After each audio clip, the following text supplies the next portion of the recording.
Faruthi TV, wega umagana mushie.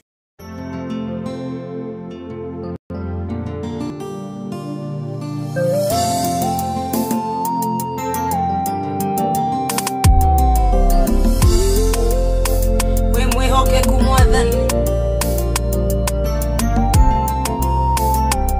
na nikyo twakwihoka Ngai witũ ithima ũndũ no mekĩke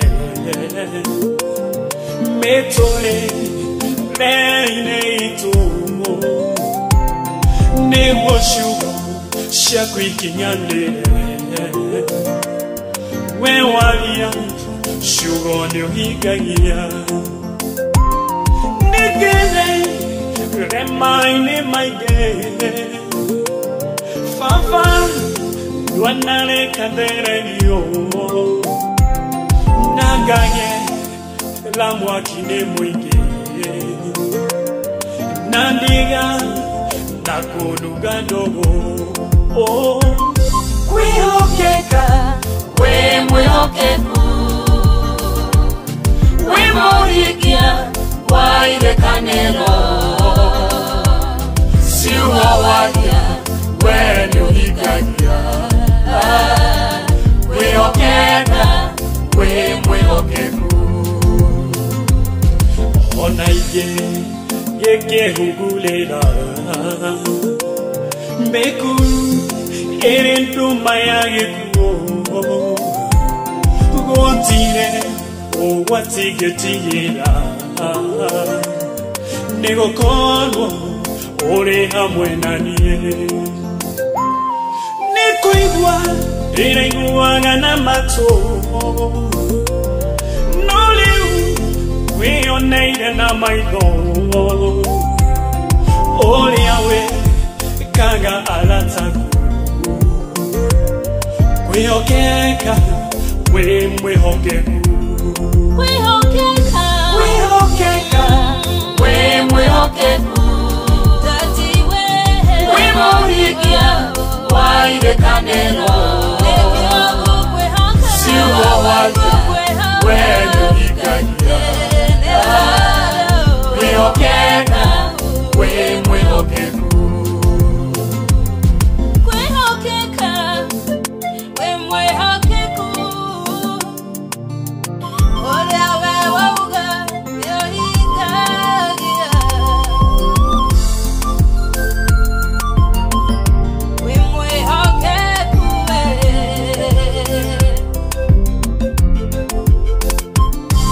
Emaidwe Netokerwaraga Niwo Jehova lafa wonekane Onama Dena netunaga Niwo Ona niwe jire Malawe Utoro agirera Moro ifan Wako ngegania Bana shiote Shimoko inemaku Nagu hotani Wimoko inemaku We mwihokeku We morikia Waire kanero Siwa wadia Wenu hikagia Kwihokeka We mwihokeku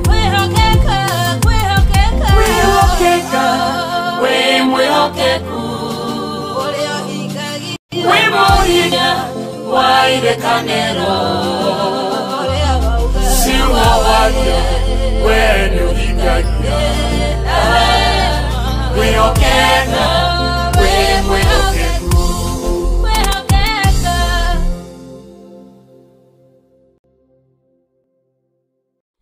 Bwana Yesu asifiwe. Haleluya. Asanteni sana. Mungu akawabariki akawatende mema kwa kuhudhuria ibada ya siku ya leo. Najua Mungu ako pamoja nasi.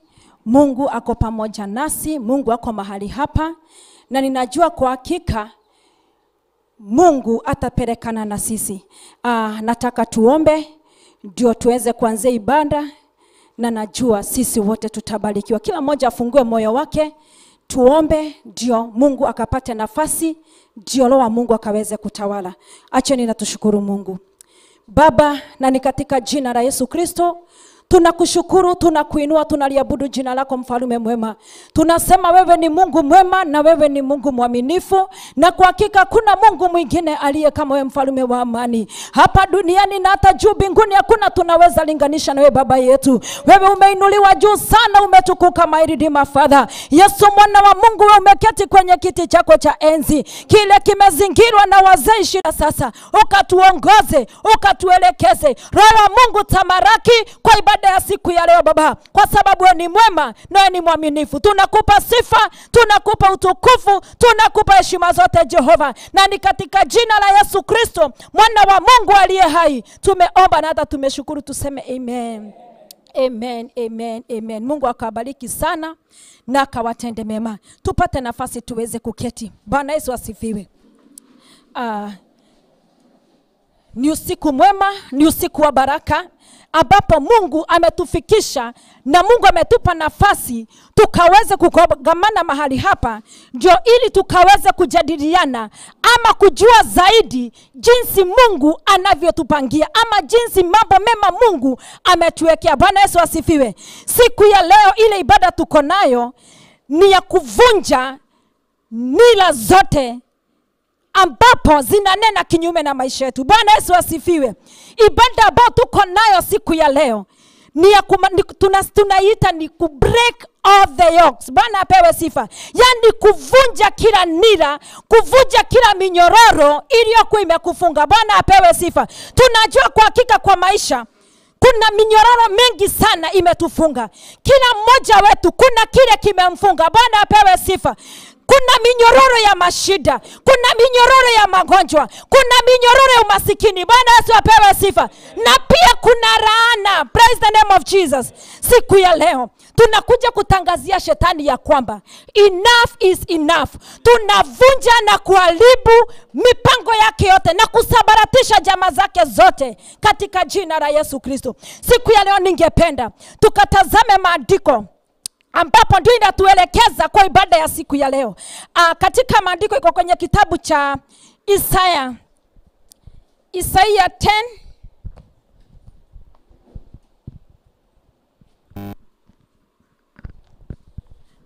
Nataka tuangalie katika Isaya 10:27. Inasema hivi: wakati huo mzigo walio wabebesha nitauondoa, na nila waliowatia shingoni mwenu itavunjwa. Adui amepata kutoka limoni. Bwana Yesu asifiwe. Ati nila na mizigo ambayo mmebebeshwa na shetani.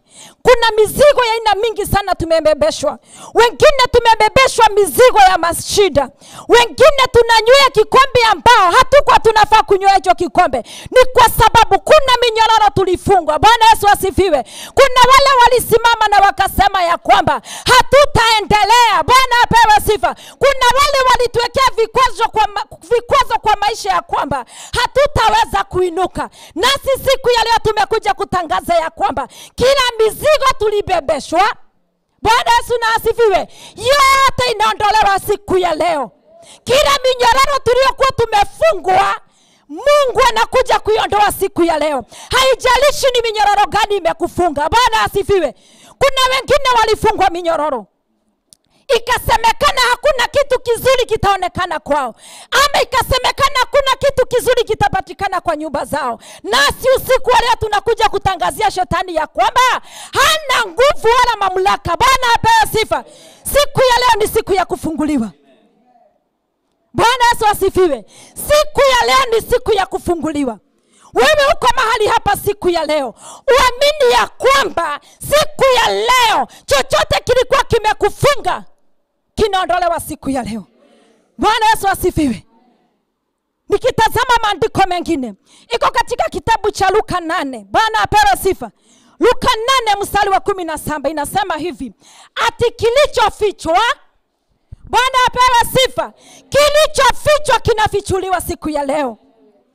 Wengine ndoa zao zilifichwa, Bwana apewe sifa, usiku wa leo zinafichuliwa katika jina la Yesu Kristo. Wengine ni masomo yalifichwa, usiku wa leo inafichuliwa katika jina la Yesu Kristo. Bwana apewe sifa. Chochote kilikuwa kimefungwa, hakijalishi kilifungwa na nani.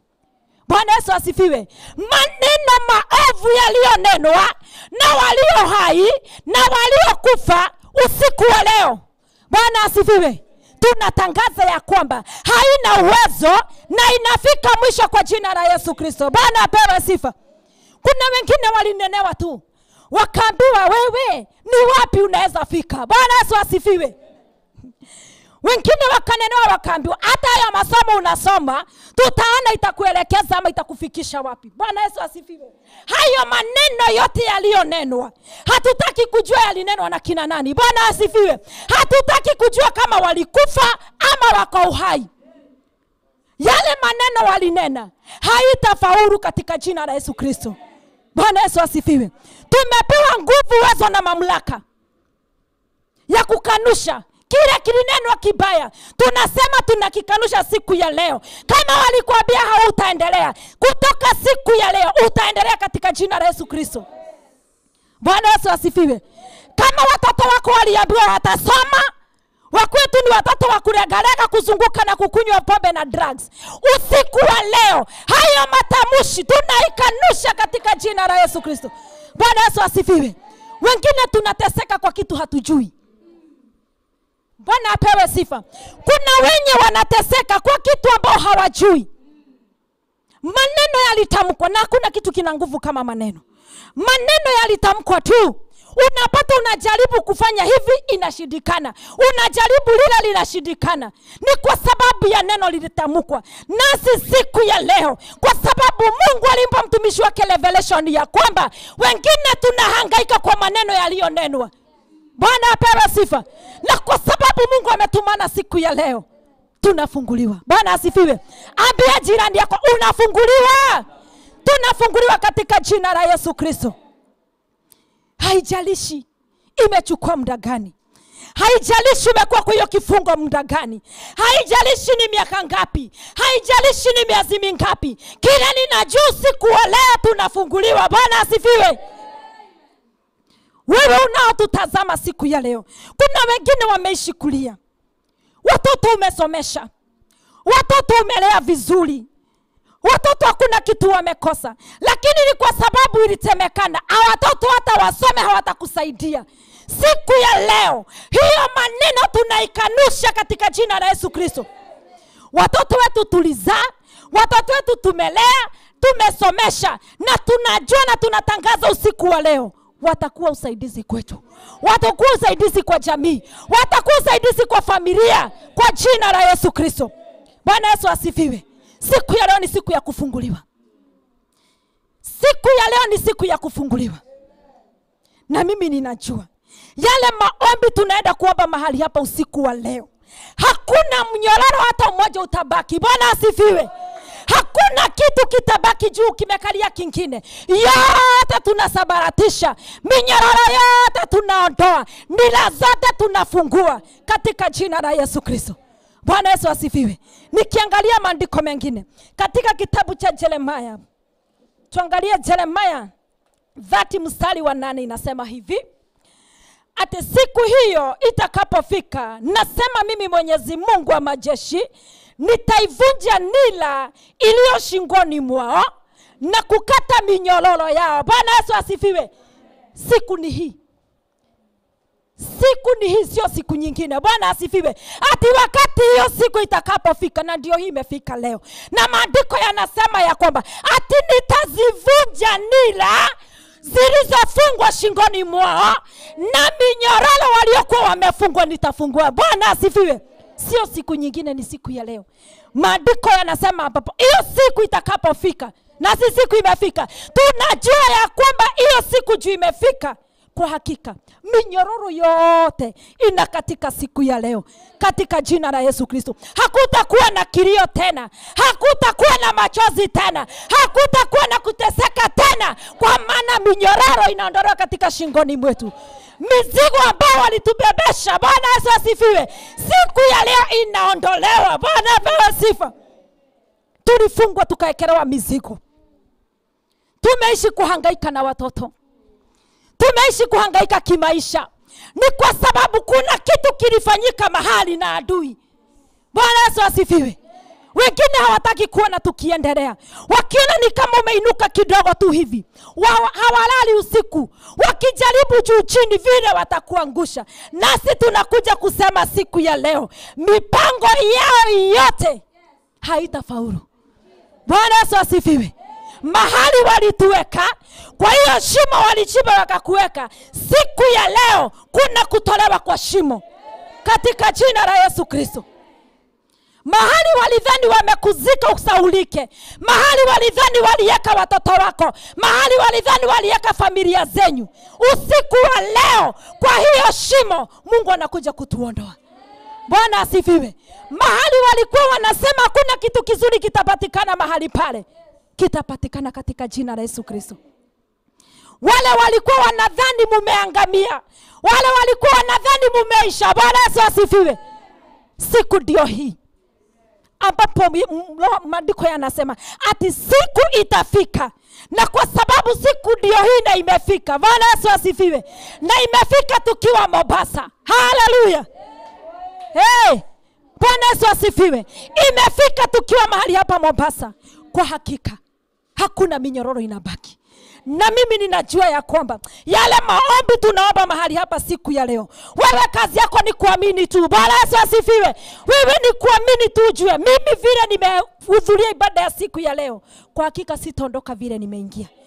Bwana asifiwe. Kwa maana minyororo inakatika, nira zote zinaondolewa, na tunasonga mbele katika jina la Yesu Kristo. Kilichofichwa kinafichuliwa. Bwana Yesu asifiwe. Utajiri wetu uliofichwa unafichuliwa. Masomo ya watoto wetu iliyofichwa inafichuliwa. Hakuna kitu kilifunikiwa kitabaki kikiwa kimefunikiwa. Kuna zile walifunika, siku ya leo zinafunuliwa. Bwana asifiwe. Bwana Yesu asifiwe. Waliacha kama wametuzika, wakadhani tumeisha. Bwana apewe sifa. Wakasahau sisi ni mbegu. Haleluya. Wakasahau sisi ni mbegu. Tunangoja tu tumaji tu tumiminike siku ya leo. Wakati tumaji tu tunamiminika, tunachibua, na tunachibua tukiwa na ushindi kuliko vile walituzika. Bwana asifiwe. Bwana apewe sifa. Walitukata wakidhani wametumaliza, wakasahau hata mtu ukikatwa huota tena. Bwana apewe sifa. Kwa hakika kuna miji ilikatwa, kuna maisha ya watu ilikatwa, lakini vile inachipuka. Bwana apewe sifa. Wakati mtu umekatwa, unakatanga tu kamuti kamoja, lakini wakati inaenda kuchipuka, ichipukaki kamoja, zinachipuka bigi mpaka zinatengeneza ni kama kamsitu. Hivyo ndivyo tunatokezea na ushindi. Waliotudharau, waliodhani tumeisha, watabaki kama wameshangaa. Bwana asifiwe. Ni kwa sababu sio sisi, bali ni Mungu ambaye tunamtumikia. Mungu wa Abrahamu, Isaka na Yakobo, Mungu aishie milele. Ni yeye anatenda. Bwana asifiwe. Ni yeye anatenda, kwa maana akatumana ya kwamba leo ni siku ya kufunguliwa. Bwana asifiwe. Akatumana leo ni siku ya kufunguliwa. Na mimi ninajua na nina uhakika ya kwamba siku ya leo tutaondoka mahali hapa na ushuhuda. Bwana asifiwe. Tutaondoka mahali hapa na ushuhuda, kwa sababu Mungu hazitumana tu bila sababu. Akisema ni siku ya kufunguliwa, kwa hakika Mungu anajua. Kuna watu wameteseka sana, kuna watu wanaishi maisha ambayo si yao, kuna mtu anaishi maisha ya kuhangaika, na hali Mungu hakukuumba ukahangaike. Bwana asifiwe. Kuna mtu aliona nyota yako akaenda kuikamata. Siku ya leo nyota zinaachiliwa. Bwana asifiwe. Wale walifunikia nyota zetu, siku ya leo na usiku huu wa leo wanaenda kuziachilia. Nyota zetu lazima zitashine kwa jina la Yesu Kristo. Bwana Yesu asifiwe. wakatazama wakaona umeweka kabiashara. Biashara ni kama inaenda kunawiri. Mungu akainua ile biashara, nao wakakimbia wakasema nayo hii biashara tunafinya. Waambiwe siku ya leo mahali walizifunikia zinaenda kuondolewa katika jina la Yesu Kristo. Bwana Yesu asifiwe. Wakatazama wakaona msichana ni mrembo sana huyu. Wakajua huyu ile kitu tutafanya. Hii ndoa tutafinya hata pata mtu. Bwana asifiwe. Wakati unatembea unapata hata wakukusalimia hakuna. Sio wewe, ni kile waliweka. Na usiku wa leo tumekuja kutangaza kuna ndoa itapatikana mahali hapa katika jina la Yesu Kristo. Bwana Yesu asifiwe. Mwingine kijana akasoma. Akang'ang'ana akasoma masomo akamaliza. Wakati wa kutafuta kazi wakakamata nyota yake. Bwana asifiwe. Usiku wa leo kazi zinapatikana. Kwa sababu kuna nyota zinaachiliwa usiku wa leo. Kuna minyororo na katika siku ya leo. Na sisi tunajua tutaondoka mahali hapa tukiwa ushindi, tukiwa washindi, tukiwa tumeongozwa na Roho wa Mungu na tukielekezwa na Mungu mwenyewe. Bwana asifiwe. Mungu hawezi akatutuma mahali hapa bure. Na ndiye akatuma mtumishi wake. Kwa sababu maandiko anasema ametupatia nguvu na uwezo, Bwana asifiwe, ya kumaliza na kuangamiza.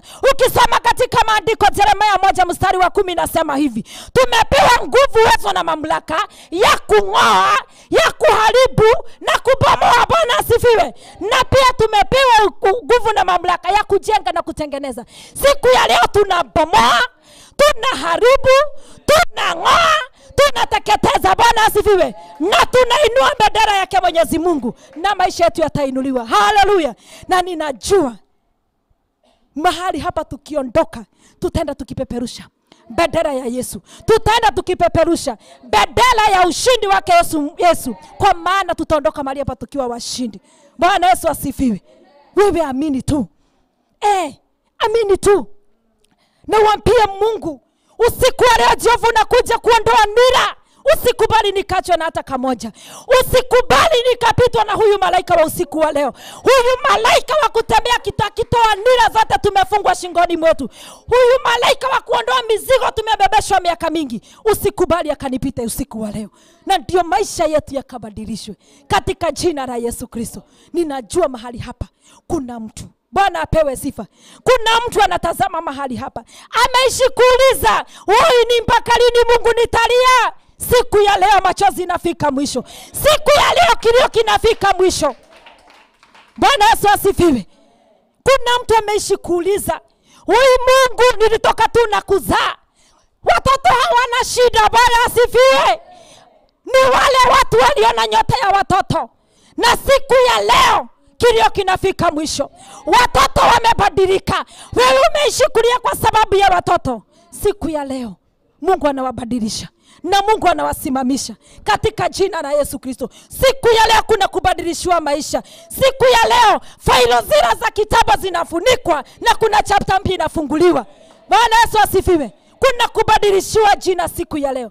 Waliokuita masikini watakuita tajiri. Bwana asifiwe. Waliokuwa wanaona ni kama umeisha, wataona kwa hakika umeinuka na kishindo. Kwa sababu usiku wa leo kuna kubadilishiwa maisha. Kwa sababu kuna minyororo inakatika. Bwana apewe sifa. Kuna nira zinaondolewa. Na kilichofichwa kinafichuliwa. Bwana asifiwe. Hizo vitu tatu ndizo tunaandamana nazo usiku wa leo. Kile kimefichwa kinafichuliwa. Mahali walificha ndoa usiku wa leo inafichuliwa. Mahali walificha kazi usiku wa leo inafichuliwa. Mahali walificha masomo ya watoto usiku wa leo inafichuliwa katika jina la Yesu Kristo. Kwa hivyo usiku wa leo ni usiku wa kukatakata kila minyororo na kila madhabahu yote baya ilikuwa inanena kinyume na maisha yetu katika jina la Yesu Kristo. Mungu uzima akawabariki na Mungu uzima akawatende mema katika jina la Yesu Kristo. Najua tunaendelea. Nataka kumwalika Pastor Ann. Karibu mtumishi wa Mungu akatuelekeza. Mungu akawabariki sana akawatende mema. Ninaitwa Senior Pastor Judy na usikie uko mahali panafaa. Tukiendelea na ibada. May God bless you. May God bless you all. Karibu sana mtumishi wa Mungu. Wow. Bwana Yesu asifiwe. Praise God, our viewers. We thank God for you this day, as we told you last month, that you are going to be live today on Apostle Jane Kamau YouTube channel and Farodhiwa TV and Farodhiwa Thayo TV, and we have made it possible. We thank God because it's not by our power, but it's by His grace, it is by His mighty that we have made it. It was our plan, but God ameikamilisha mipango hii. Kwa hivyo tunashukuru kwa ule umeweza kuingia live, wherever you are watching us from, kindly subscribe to the YouTube channel. And above all, I want to ask you, if you have a friend, you know ako kwa jela, kama vile tumeambiwa na senior pastor, unajua mtu ambaye mahali aliko amekuwa mateka mahali, tafadhali share the link with that person. Invite that person to our YouTube channel. Usikubali kufunguliwa peke yako. Bwana Yesu asifiwe. And Moses said, he was told by God, go to Pharaoh and say, let my people go. Today is that day that people are going to be let go. Today is that day that people are going to be freed. Kwa hivyo wewe uko mahali hapo, get a friend or even a family. Share the link with them. Waambie leo ni siku ya kufunguliwa. Na najua ya kwamba siku ya leo tunaandika historia mpya kwa maisha yetu. This is today our global summit. It was called the Breaking the Yokes. As you can remember last time, tulikuwa na maombi ya inchi na tumeendelea kwa sababu ya mapenzi yake Mwenyezi Mungu. And this day I want to ask everybody that wherever you are, as you share this link, remember that we are live, as we said, with women interceding for the nation. Apostle Jane Kamau, JK Ministry. That is what has brought us, and we are live from Nyali. We want to appreciate everybody that has taken part. Our Zoom family, wherever you are in this life, feel appreciated wherever you are. You have partnered with us, and we cannot take it for granted. We appreciate you. This hour and this moment, be ready. Kuweka mizigo chini. Kuwa tayari kufunguliwa. Usijifungie. Kuwa tayari kufunguliwa. Kwa sababu hiyo ndio mapenzi yake Mwenyezi Mungu, wakati amemtuma mtumishi wake Apostle Jane Kamau ndio aweze kuja na akakuweke huru mahali ulipo. Kwa sababu tumekuwa kwa vifungo, lakini Mungu ameona kama vile aliona wana wa Israeli ni wakati wa kuachiliwa huru. Kwa hivyo like the channel, subscribe, and above all, hapo chini kuna namba zinapita. Utaona namba ambazo zitakuwa zinapita, namba ambazo unaweza partner with this ministry. It is a ministry. You can partner with us. You can partner with us in buying the equipment. Kama vile mnaona tuko Nyali, we have traveled all the way from Nairobi. We are here. We have been facilitated. This machine tumerent mahali hapa, the hall tumerent. Everything here we have rented. But we know with time and with God and with you partnering with us, tunajua tunaenda kuvuka mahali pengine. Na siku nyingine tukisafiri, hata kama ni kuenda nchi nyingine ama kaunti nyingine, we shall go with our own equipment, because God is able, and God is able to raise men and women who are going to stand in the gap and stand in the ministry. Kwa hivyo mahali ulipo, invite a friend, invite a friend, invite a family for this day of breaking the yokes. As we continue, be ready and be prepared. We are ushering in our Apostle Range to come and take over. Mungu awabariki.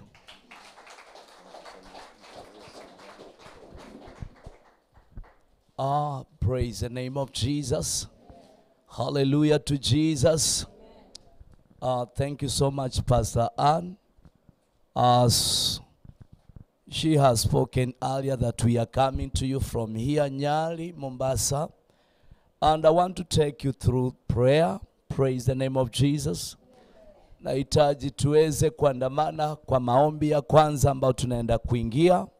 Na kabla tuweze kuingia katika hayo maombi, napenda tuweze kusoma andiko ambalo litatuongoza katika kuomba. Bwana Yesu asifiwe. Bwana Yesu asifiwe. Watazamaji wetu mlio kwenye taifa la Kenya, mkutano huu umetangazwa kimbele na tumekuwa tukiungoja kwa muda mrefu sana. Na tunashukuru Mungu ya kwamba ametuwezesha, kama vile nabii na mtumishi wake Apostle Jane Kamau alikuja kwako kupitia Farodhi TV na pia katika JK Ministry na pia katika TV zingine na online, kukuletea kwamba tutakuletea maombi katika mji huu wa Mombasa. Kuna yule unaweza ukauliza sababu gani tupo Mombasa. Maombi haya yamesaliwa katika mji huu wa Mombasa. Wakati mtumishi wa Mungu amekuja mahala hapa, akiwa kwenye maombi, akasikia sauti Mungu ananena naye kuhusu mji huu, ya kwamba wakati umefika kuweza kusababisha mwili wa Kristo kaweze kusogeleana. Bwana Yesu asifiwe sana. Na sababu hiyo Mungu alipokuwa akizungumza naye, tumeweza kuona shabaha na lengo kamili ya ujumbe ambaye Mungu aliweka ndani ya moyo wake. Na baadaye tukaja kukutana na wapendwa wa Mombasa ambao tuko nao siku ya leo katika mahala hapa ya Nyali. Tukawa na wakati wa maombi siku kama 4-5. Na baadaye tukaona tulipofika mahala pale pa Fort Jesus, katika hiyo misiamu tuliweza kuona lengo kamili lililokuwa limesababisha Mungu aweke ujumbe huu ndani ya moyo wa mtumishi wa Mungu. Tulipokuwa mahala pale, tulikuwa na mwelekezi ambaye aliweza kutusimulia habari ya eneo lile ambalo ni la kihistoria kubwa sana. Niko na mambo machache ambayo nitahitaji niyaseme kabla nikuongoze katika maombi ya kwanza. Bwana Yesu asifiwe sana. Maana kila ndoto husaliwa na malengo. Sema amen. Ndoto husaliwa na malengo na shabaha kama Mungu anahitaji jambo lifanyike. Tulipokuwa mahala pale, tuliweza kusimuliwa ya kwamba mji ule ama eneo lile la Fort Jesus limechukua miaka takribani 432. Na tukaambiwa ya kwamba katika lile eneo lilikuwa ni eneo ambalo ndio la kwanza kusalisha Ukristo. Haleluya. Haleluya. Bwana Yesu asifiwe. Eneo lile lilikuwa la kwanza kusalisha Ukristo.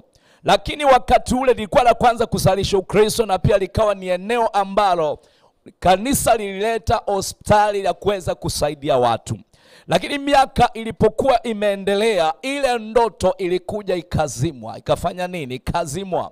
Tulipofika mahala pale, tuliona hekalu ambalo lilikuwa limewekwa la kwanza likiwa limebomolewa, likiwa limewekwa chini. Na hilo liliweza kubomolewa baada ya miaka 2 mizima ya wale wapendo kusingirwa pasipokuwa na chakula. Walitoa a lot of sacrifice. Jambo lilotuguza tulipoenda mahala pale. Nasumuliwa hili ili uweze kutushika sababu gani tuko mahala hapa kuomba. Bwana Yesu asifiwe sana. Tukaambiwa ya kwamba tukapelekwa mpaka tukaonyeshwa kaburi, mifupa ya father, mifupa ya mchungaji, mifupa ya mtumishi wa Mungu ambaye hakukubali kutoroka, alikubali kufia katika madhabahu. Praise the name of Jesus. Ni ishara ambayo ukienda utaipata mahala pale. Katika hali hiyo ya kuomba, tukaweza kushikanisha kwamba sababu ya Mungu kumtuma mtumishi wake ya kwamba tuje kuomba na kanisa liweze kurejeana ni kwa sababu kabla ya dini zingine katika eneo hii, Ukristo ulikuwepo. Bwana Yesu asifiwe kwa. Bwana Yesu asifiwe sana. Ukristo ulikuwepo, na hiyo ndoto ambayo imenyamazishwa kwa muda mrefu, Mungu anairejesha kwa nguvu katika jina la Yesu. Revival is coming to Mombasa in the name of Jesus. Ufufio unarejea Mombasa. Ufufio ambaye Mungu anaurejesha katika mji huu ni ufufio wa aina gani? Ni ufufio wa kanisa kuweza kusogeleana, ili ya kwamba mara nyingine bendera ya Kristo ikaweze kuonekana katika mji huu. Na sababu hiyo tumekuwa na muda wa kumsihi Mungu. Wakati tumemsihi Mungu, mtumishi wa Mungu amemsihi Mungu katika machozi, tumegagaa kwenye mafumbi kwa ajili ya eneo hili, na hakika Mungu ametusikiza na kuna ujumbe ambaye umeletewa usiku wa leo. Lipo neno la uponyaji ambalo limeletwa usiku wa leo. Nataka tuweze, kabla tuingie katika maombi, nataka tusome katika kitabu kile cha Mwanzo sura yake ya 27. Siendi kuhubiri, nataka nikuongoze katika maombi. Sema amen. Bwana Yesu asifiwe. Ora shata bazika yanta. Yesu yuko mahala hapa. Yesu yuko mahala hapa. Kitabu cha Mwanzo sura yake ya 27 na aya 40. Nitasoma kwa Kisungu lakini nitaweza kutafsiri katika Kiswahili, kwa maana ndiyo lugha ambayo nakujilia nayo na ambayo lugha nitakuongoza nayo katika maombi. Inasema hivi: And by the sword shall thou live, and shalt serve thy brother, And it shall come to pass. Tell your neighbor, it shall come to pass. Hallelujah. Oh, shall it cantabazaya. When thou shalt have the dominion, thou shalt break his yoke from off thy neck. Hallelujah. Haya maneno yaliambiwa Esau, ambaye alikuwa usalio wake wa kwanza umepotea kwenye mikono ya ndugu yake. Alipolia machozi mengi, kama vile tumekuja mahala hapa tukasema, Bwana, eneo hili lilikuwa ni eneo ambaye lilikuwa na taa ya Ukristo lakini ikazimwa kwa miaka ya nyuma. Bwana akaweka neno hili kwa mtumishi wa Mungu. Si kwamba hakuna wahubiri kwenye huu mji, si kwamba hakuna waombezi kwenye huu mji, lakini Mungu aliona kwamba ipo sababu ya mtumishi wa Bwana kuyaleta maombi haya. Sababu gani Mungu amechagua women interceding for the nation? Ni kwa sababu kuna mzigo wa kilio wa kuombea kanisa, ili kanisa litoke kwenye mashindano likarejea kusimama kama mwili wa Kristo. Bwana Yesu asifiwe sana. Bwana Yesu asifiwe. Katika haya maandiko ambayo ndio yanatuongoza kwenda kuomba, Biblia imesema ya kwamba Esau alipouza ule usalio wake wa kwanza, alipokuwa amesikia baraka zimetamkwa zimeenda kwa mdogo wake, alilia sana. Alijaribu sana ili ya kwamba aweze kurejelewa. Akamsii baba yake, lakini kuna jambo baba yake alimwambia, wewe utatumikia ndugu yako hadi wakati utachoka. Sema mwenzambia mwenzako, nimechoka. Sema tumechoka. Tumechoka. Haleluya. So usiku wa leo, wewe ambaye unatufuatilia, kama umechoka na kile ambacho kimekuweka chini, kile ambacho kimekuweka aibu, kama umechoka nayo, tunaenda kuvunja hiyo utumwa, tunaenda kuvunja hiyo kongwa. Sema amen. Urashakataya. Tunaungana na wachungaji ambao tuko nao wa Mombasa usiku wa leo. Tunatangaza tumechoka. Tumechoka. For Jesus ilikuwa imeanzishwa na Wakristo. Si kuona Mkristo ambaye anaongoza watu. Tumechoka. Tunahitaji turejeleshwe, turudishiwe kile ambacho ni chetu. Bwana Yesu asifiwe. Bwana Yesu asifiwe sana. So usiku wa leo kuna maombi ambao nataka tuende kuingia kuyaombea. Bwana Yesu asifiwe sana. Ombi la kwanza ambalo nataka tuliombee ni ombi la mtu ambaye amechoka. Haleluya. Bwana Yesu asifiwe. Kuna watu wanatufuatilia ambao wamechoka na mambo kwenye maisha.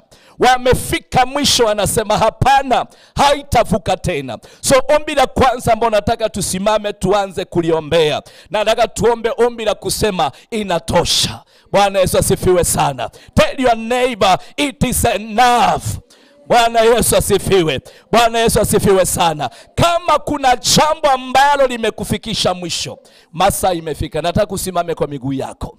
Hallelujah to Jesus. Simama. Wewe ambao upo kwenye taifa la Kenya na mataifa ya nje, ombi la kwanza ambao tunataka tuingie nalo ni ombi la kusema imetosha. Bwana Yesu asifiwe sana. Kuna mambo ambayo yamefika mwisho, unahisi ya kwamba tena hutaki kuyaona. Nataka tumwambie Bwana inatosha. Hallelujah. Inua mikono yako tu mbele za Bwana, hiyo mikono mitakatifu. Wewe ulio kwenye hema hii, inua mikono yako hiyo mitakatifu. Bwana Yesu asifiwe. Anza kumwambia Bwana inatosha.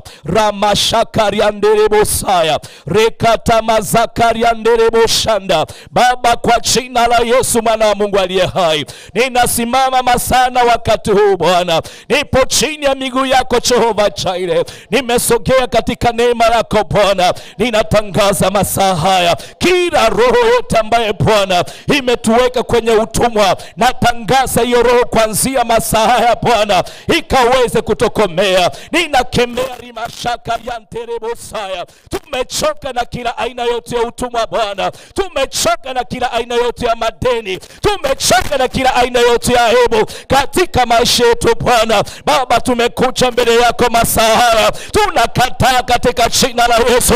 Imeandikwa ya kwamba Bwana ulikufa kwenye msalaba Yesu, ili ya kwamba tupokee uzima, ili ya kwamba tupokee baraka. Tunasimama masaa haya, tunaungana Jehova kama waombezi usiku wa leo. Tunatangaza imetosha, imetosha katika jina la Yesu. Rakashaka yandere basaya.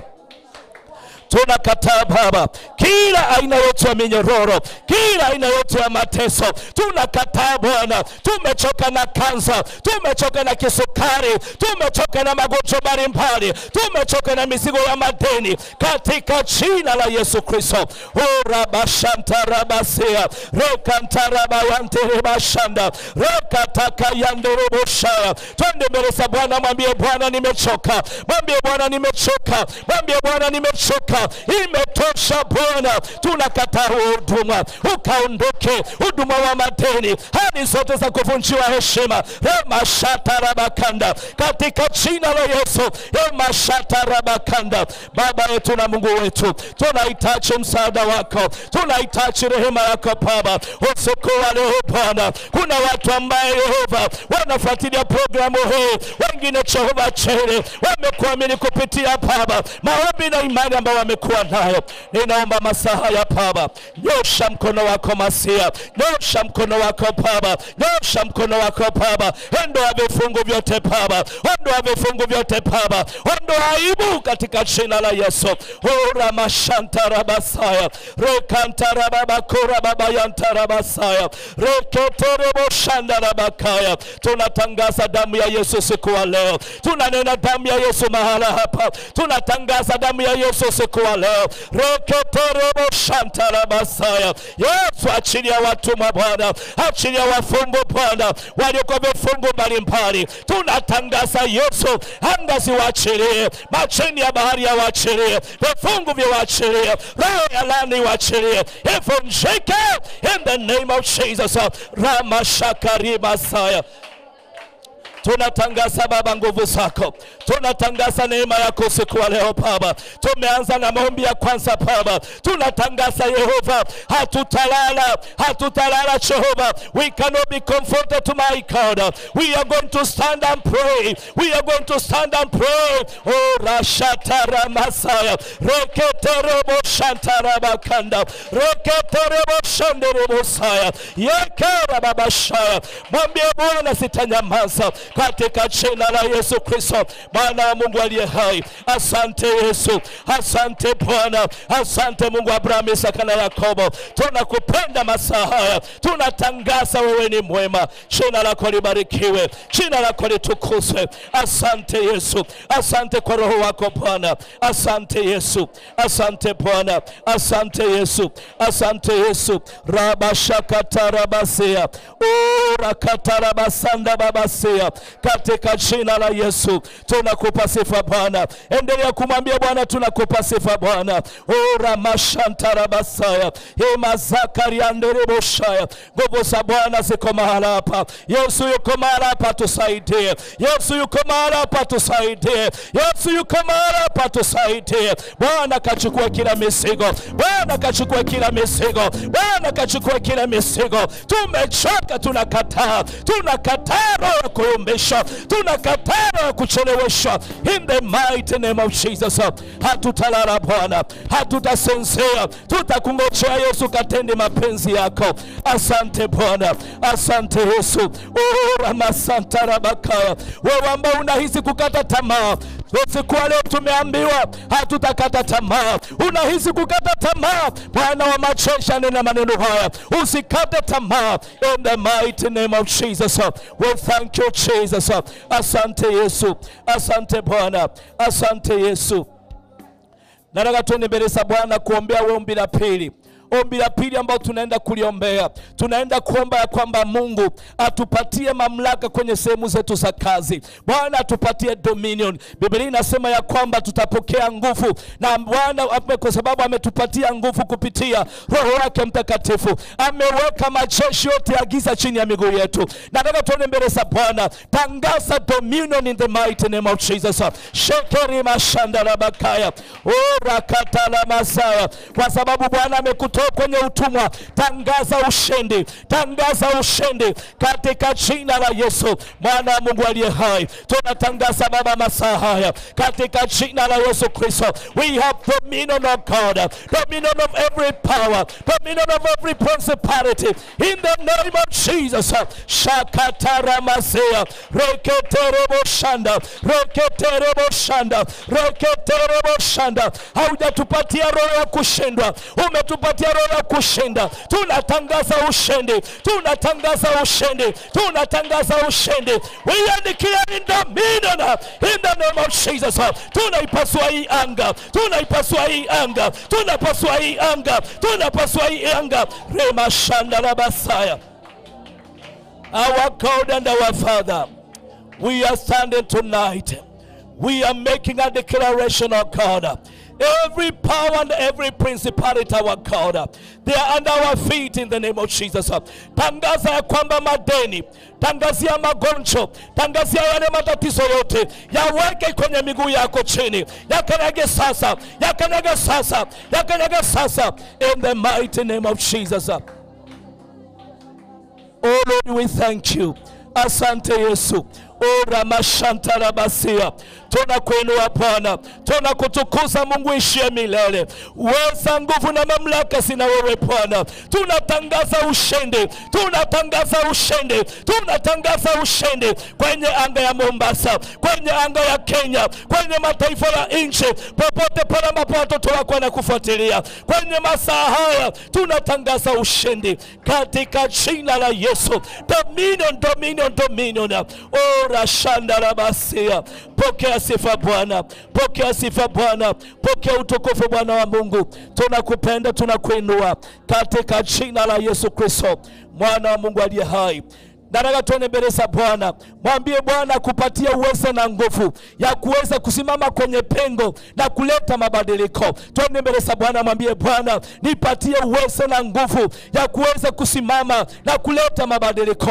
Tuone mbele za Bwana. Baba, kwa jina la Yesu Kristo tunasimama masaa haya. Tunaomba uwezo Bwana, tunaomba nguvu Bwana, tunaomba mamlaka Yesu ya kuweza kusimama kwenye pengo. Tunakataa katika jina la Yesu Kristo Bwana wa Mungu aliye hai, kila roho zote, kila ngome zote Bwana ambazo zimekuwa zinatuweka chini, kila matatizo, we are declaring, oh God, we have capacity, we have power in the mighty name of Jesus. Oh rabababababababababababa reketeketeketekete roboshekete roboshekete rekatapasaya roboshantarabasaya rekatamasheke roboshakantarabasaya. We are declaring blood of Jesus. Oh Lord, we are declaring blood of Jesus. Tunatangaza damu ya Yesu siku wa leo. Tunatangaza damu ya Yesu siku wa leo. Tunainena damu ya Yesu siku wa leo Bwana. Umetupatia nguvu na mamlaka. Umesema chochote tutafunga kitakuwa kimefungwa. Tumefunga anga hii majini. Tumefunga uchawi wa maeneo haya. Tumefunga ngome za giza. Milango ya umasikini tumeifunga. Milango ya matatizo tumeyafunga. Kwa jina la Yesu Kristo mwana wa Mungu aliye hai. Tunakushukuru Bwana. Nataka tuone mbele za Bwana tunapokuwa tunaomba ombi la mwisho. Ombi la mwisho hili ni kwamba Mungu akupatie power and capacity ya kuweza kukontroli. Biblia imesema ya kwamba sisi ni miungu. Mungu ametupatia uwezo. Chochote tunachokifunga kinafungwa. Chochote tunachokifunguliwa kinafunguliwa. Nataka tuende mbele za Bwana. Mwambie Bwana, umeniweka kwenye mchi huu. Mungu umeniweka kwenye michi ya nchi. Bwana akupatie mamlaka. Chochote ambacho utanenea kiweze kusimama. Tuende mbele za Bwana. Fungua kinywa chako katika jina la Yesu. Baba, tunakupenda. Baba, tunakuinua. Wewe ni Mungu mwenye nguvu na mamlaka. Hakuna Mungu mwingine aliye kama wewe Bwana. Tunatangaza masaa haya. Tunatangaza usiku wa leo Jehova, katika jina la Yesu Kristo mwana wa Mungu aliye hai. Umetupatia uwezo, umetupatia nguvu Bwana ya kuweza kukontroli mababa, mamlaka yote Jehova Jile. Ombi langu masaa haya, nyosha mkono wako Bwana. Nyosha mkono wako Emmanuel. Nyosha mkono wako mahali hapa Baba.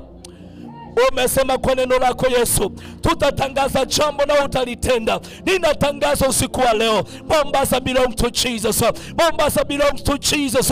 Mombasa belongs to Jesus. In the mighty name of Jesus. We thank you Jesus. Thank you Jesus. Nataka tunapomaliza maombi, chukua nafasi mwambie Bwana ni asante. Mwambie Bwana ni asante usiku wa leo. Fungua tu kinywa chako mwambie Bwana asante. Asante Yesu. Asante kwa neema. Asante kwa ukuu wako Bwana. Roho Mtakatifu ninakusihi, tembea usiku wa leo. Tembea kwenye anga hii. Tembea kwenye holi hii. Oh rashakatara masaya. Maombi yote Bwana ambayo iko mbele yetu, tumefungua milango yote Bwana. Tunatangaza ushindi. Tunatangaza kibali katika jina la Yesu Kristo. Asante Yesu. Asante Yesu. Asante mwana wa Mungu.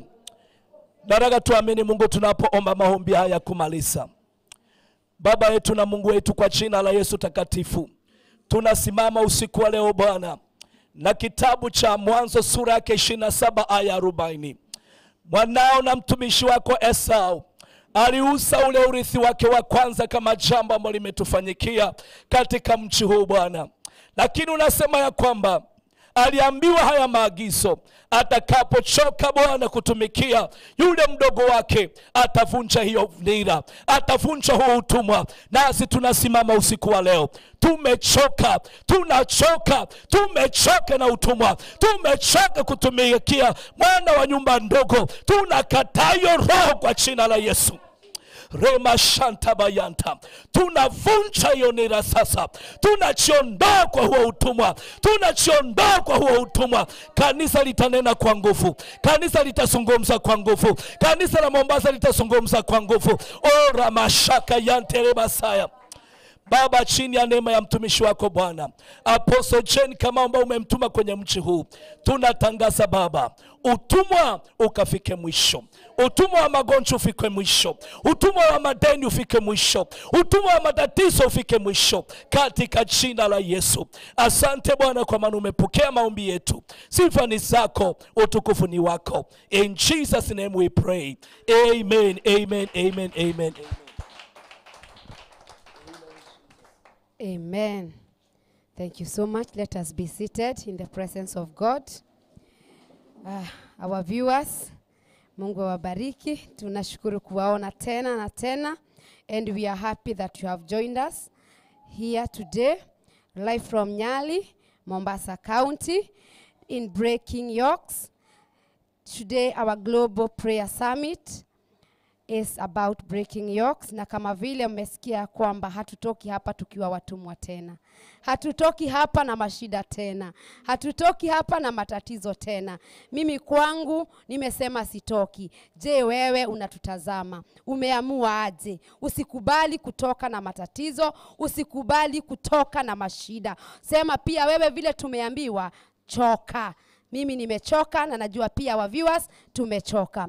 I want you to subscribe to Farodhi Wadhayo TV and also subscribe to Apostle Jane Kamau YouTube channel, because that is where we are always live. If you have been following Farodhi Wadhayo TV, I'm sure you have watched so many prophecy that Apostle Jane Kamau has released, and most of them has come to pass. Watu wengine wanashangaa, lakini tunakuambia go back to Farodhi Wadhayo TV, because all those prophecies are still there.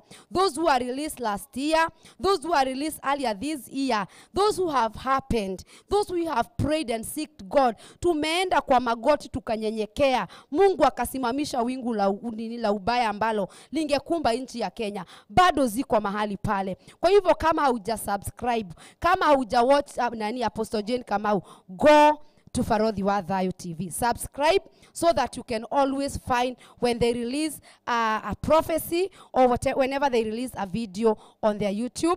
Then subscribe to Apostle Jane Kamau, JK Ministry, on her YouTube channel. There you'll find us twice a month. We always have Global Prayer Summit every month, twice.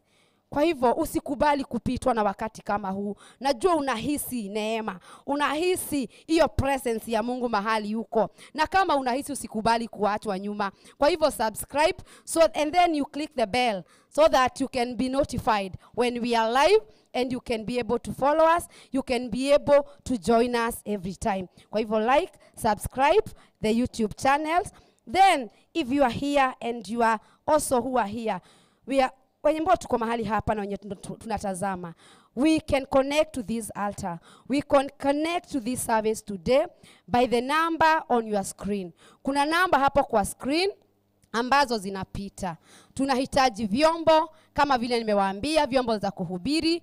Tunahitaji kueneza hii ujumbe. Tunahitaji kueneza injili. Mwaka jana tuliweza kuenda kaunti 5 na tunajua ya kwamba hii mwaka tumeanza na kaunti 1 tukiwa tukieneza hii ujumbe na hii injili ya Mungu. Na yale mambo yamekuwa yametulemea ama yametukalia ni kuwa tuna haya vyombo every time that we are going for prayers or for summits. So we are requesting our viewers, partner with this ministry. Unaweza kuwa umeishi kutamani kupartner. It is time to partner with the work of God, that we can be able to acquire all those equipment, preaching equipment, kwa kazi ya Mungu tu. Tukisimama nyali kama siku ya leo, tunajua ya kwamba ni kwa sababu yako tuko mahali hapa. Ni kwa sababu yako hatukuhaya vitu. Kwa hivyo, let us join hands and be able to contribute. The number is on the screen. Namba utaiona hapo chini kwa screen ambayo inapita, na ukingine kuna ya bank account, kuna namba ya simu, zote ziko hapo. Apostle Jane Kamau, namba yake iko mahali pale, namba ya bank, kwa sababu tunataka kuinua nabii wa nchi ya Kenya. Ni Mungu ameona ya kwamba anaweza kabeba maono, anaweza akabeba nchi. Kwa hivyo kama vile amemwaminia, nasi tukubali kumuinua ndio tukaweze kuendeleza ujumbe with women interceding for the nation and JK Ministry, Mama Care Foundation ikiwa imebeba, kwa sababu mwaka jana tuliteseka. Tunaenda kwingine wanatuambia tumekuja kwenyu, tumekuja maombi, jioni tutapea watoto maombi. Tukapata mizigo ilikuwa mingumu sana. Mahali pale Mama Care Foundation was born. Na Mama Care ikawa inapatia watu unga. Wengine wakatuambia, unga mmetupatia, tutatembea uchi tukija maombi. Tukaanza mradi ya kusaidia na manguo. Kwa hivyo Mama Care Foundation imezaliwa kwa sababu ya ungumu ambao tulikutana nayo wakati tulikuwa tunahubiria watu, ama wakati ambao tulikuwa tunakusanya wamama waweze kuja kumsihi Mungu kwa sababu ya nchi. Ukiwa mahali pale, umesikia mzigo, umesikia ya kwamba mahali tunaenda kuna watoto wanahitaji chakula, wanahitaji mavazi, you can partner with us. You can partner with us. Unaweza sema ya kwamba niko mahali fulani, niko na nguo nataka kupea watoto. We can pick them, or you can drop them at our headquarter Umoja. Hapo ndio tuko na headquarter. You can drop your relief food in our headquarter International Christian Prayer Church. Hapo ndio tuko na store. Kwa hivyo kama unaweza pia, unaweza saidia kwa sababu ya Mama Care Foundation, ndio tukaweza kueneza hii ujumbe na hii injili ya Mungu pamoja. Kwa hivyo ningewaomba sisi wote tukubali, we partner, tununue vyombo. Again, subscribe to the YouTube channel Farodhi Wadhayo TV, like and then subscribe to Apostle Jane Kamau YouTube channel, ambaye amefanya tukafika Nyali, tukafika mahali hapa kwa sababu ya mji wa Mombasa kukombolewa, kwa sababu ya mji wa Mombasa to break the yokes that has been on the people of Mombasa's neck, that wanasema pia wamechoka. Na Mungu ameona wamefanya nini? Wamechoka. Ndio maana Mungu akatumana mahali hapa. Kwa hivyo tunashukuru Mungu kwa sababu ya hiyo. Na nashukuru Mungu kwa sababu yako ambao umekuwa mahali hapa na haujachoka. Katika hii summit, tangu tuanze tuko na ushuhuda. Kuna mama alituandikia kwamba ndugu yake alikuwa amepotea na akakuwa ametufuatilia kwa Zoom meeting, na tukawa tumeomba sana kwa sababu ya ndugu yake. Lakini nakumbuka Apostle John akimwambia ndugu yako yuko uhai. Maana kuna wakati pia walikuwa wanatapeliwa. Apostle John akawaambia msitume hela zenyu maana mnatapeliwa. Huyo mama akakuwa mama akasema ya kwamba ameamini na atangoja. 2 weeks ago, I think 3 weeks ago, ndugu yake amepatikana akiwa uhai. Na tunashukuru Mungu kwa sababu ya huyo ushuhuda, maana aliyekuwa anapiga simu alikuwa in the Gulf country, na najua kwamba anatutizama hata wakati huu. Katika this summit tumeona wamama wamebeba mimba. Bwana asifiwe. I cannot mention them here, but we'll bring the babies. Bwana asifiwe. Tutaleta watoto. Lakini kwa saa hizi tuko na wamama ambao wanatarajia kupata watoto. Wamama walioitwa tasa. Wamama walioambiwa waweze hawezi pata watoto. That is a testimony. And I'm testifying because I know once they deliver, we'll bring them. Tunasema siku hizi hatufungui kama bado hawajafanya nini? Hawajajifungua. Msifunge tena. Tuanze kufungua tena. Bwana asifiwe. Kwa hivyo najua ya kwamba na wewe ukiwa na hitaji, if you have a prayer request, feel free to write it there and I am sure we are going to pray for it. And next time, ambia sema wewe, itakuwa miujiza kwangu, itakuwa ushuhuda kwangu, na itakuwa vyema mimi your host nikisoma ushuhuda wako, naye Mungu atainuliwa kwa nyumba yako. Kwa hivyo kubali kuandika your prayer request na Mungu atatubariki. Subscribe to the YouTube channel Farodhi Wadhayo TV, Apostle Jane Kamau. I'm going to invite Pastor Hannah to take over. Mungu atubariki.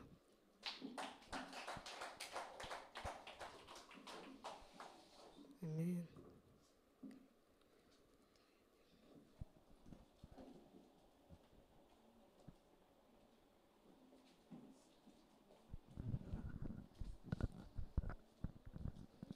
Yes, kanisa la Bwana Yesu asifiwe. Tonight God is good and all the time because that is the nature of our God. Hallelujah. Amekuwa mwema na ndio maana ametupatia nafasi tukawa katika maombezi ya siku ya leo. Na sasa tunaenda kuomba ni kwa ajili ya kuvunja maagano na makubaliano. Kila jambo lolote linaloitika nira, lazima kuwe na makubaliano yalikubalianwa mahali, either kwa uzuri ama kwa ubaya, na maybe kukafanyika maagano labda kwa sababu kuna sadaka iliyoinuliwa mahali ikawa a covenant. Hallelujah. Kwa hivyo siku ya leo tunaenda kuingia katika anga za ulimwengu wa kiroho. Hello. Tunaenda kuwakuta hao wanajiitanga wazee popote walipo. Kila maagano walioagana na dunia, kila maagano walioagana na ardhi, maagano walioagana na mbingu, hata na nyota, hata na mwezi, zote zinaenda chini ya miguu yetu. Kwa hivyo tujiamini. Na kwa ajili ya hiyo ninataka kusema hivi, wewe ulioko mahali pale unanitazama na umekuwa ukiishi kwa nira ya maagano ambayo yaliaganwa na kina babu na kina shosho. Hayo maagano yakaleta umasikini na ufukara, yamefanya watoto wamesoma lakini hawapati kazi. Wazazi walipokufa, mashosho walipokufa, wazazi wakakulea kwa shida, na sasa tena wewe ni kizazi cha tatu na bado walicholia shosho unalia. Siku ya leo ni siku ya kusema enough is enough. Baba Muumba wa mbingu na nchi, tunakuja kwa mamlaka uliotupatia ya damu na jina na Roho Mtakatifu wa Yesu Kristo, tukijua ya kwamba Jehova ulipoumba mbingu na nchi na vitu vyote, ulivitazama na ukasema vyote visawa. Jioni ya usiku wa leo tunakuja tukisema ya kwamba ulioyaumba yalikuwa ni sawa, mwanadamu uliyemuumba alikuwa ni sawa, lakini ulipoachilia Lucifer akaja hapa duniani, mambo yakaanza kubadilika. Nipasa Baba, tunaenda katika mtu wa Kaivari, mahali Yesu Kristo aliposulubishwa, wakati damu yake ilipotoka kwa mwili wake ikakanyaga dunia, nayo damu ya Yesu ikavunja kila nira, ikavunja kila maagano. Damu ya Yesu Kristo jioni ya siku ya leo ikaingie ndani ya anga, ndani ya mbingu, ndani ya ardhi, ikavunje kila utawala, kila maneno yaliyoaganwa na walio hai na waliokufa. Jioni ya leo tunavunja yote katika jina la Yesu. Baba, kuna kitu tunajua, hakuna kitu inaitwa covenant pasipokuwa dhabihu. Dhabihu zozote walizotoa wakale, aidha zilikuwa za damu ya mwanadamu ama ya kuku ama ya ng'ombe. Hiyo damu, tunachukua damu ya Yesu, tumamimina kwa hiyo damu, tunavoroga, tunavunja, tunakanyaga, tunavunja, tunakanyaga katika jina la Yesu. Neno lako ninasema Jehova, wakati damu ya Yesu Kristo iliposhuka pale mtini Kaivari ikaingia kwa ardhi, ardhi ilitetemeka. Tunatangaza mahali tulipo, kila ardhi iliyowekewa covenants za kimapepo zinazosumbua jamii zetu, watoto wetu, ndoa zetu, masomo yetu, huduma yetu, zaidi ya yote anga ya Mombasa, kila maagano iliyofanywa na damu hatuitambui, maana tuna damu ya Yesu. Tunaitambua jioni ya leo. Tunaitisha damu ya Yesu. Damu ya Yesu ingia ndani ya bahari. Damu ya Yesu ingia kwa anga. Damu ya Yesu ingia kwa ardhi. Damu ya Yesu ingia kwa wazee. Damu ya Yesu kwa mama. Damu ya Yesu katika kila jamii ya mji wa Mombasa. Tunanena damu ya Yesu. Kutoka siku ya leo, kila maagano yaliyoagano na wazazi wetu pasipo sisi kujua, Baba, tunaivunja. Tunajifungua kwa kila maagano walioagana wazazi wa kale, wazazi wa sasa, pasipo kujua hata na kujua. Tunafungua watoto, tunafungua wazee, tunafungua wamama, tunafungua vijana, tunafungua anga ya mji wa Mombasa. Kutoka siku ya leo tunaachilia agano la damu ya Yesu ikaingie katika bahari, ikaingie katika miamba, ikaingie hata kuzimuni. Ikasema ya kwamba yote yameisha. Yote yameisha. Kwa damu ya Yesu yote yaliisha. Mfalme wa ajabu. Tunajua kuna makubaliano ambao walikubaliana kule kuzimuni ya kwamba mji wa Mombasa ukatekwe nyara na maroho ya madawa, na maroho ya LGBTQ, na maroho ya ushoga, na maroho ya lesbianism, na ukahaba, na umasikini. Watu wengine wakatekwa nyara. Siku ya leo tunaingia kwa anga ya Mombasa. Tunakatana na kila makubaliano waliokubaliana na damu na nyama. Yote tunavunja kwa jina la Yesu Kristo. Siku ya leo sisi tulioko mahali hapa tunakubaliana ya kwamba kutoka siku ya leo Mombasa is going to be revived. Tunakubaliana ya kwamba Mombasa kanisa litasimama.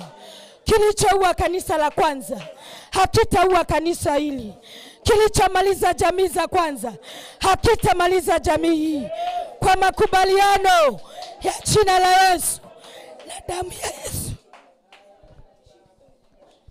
Kwa damu ya Yesu Kristo tunaweka makubaliano kupitia kwa anointing ya mtumishi wa Mungu ambaye ametumwa katika mji wa Mombasa, Apostle Jane Kamau.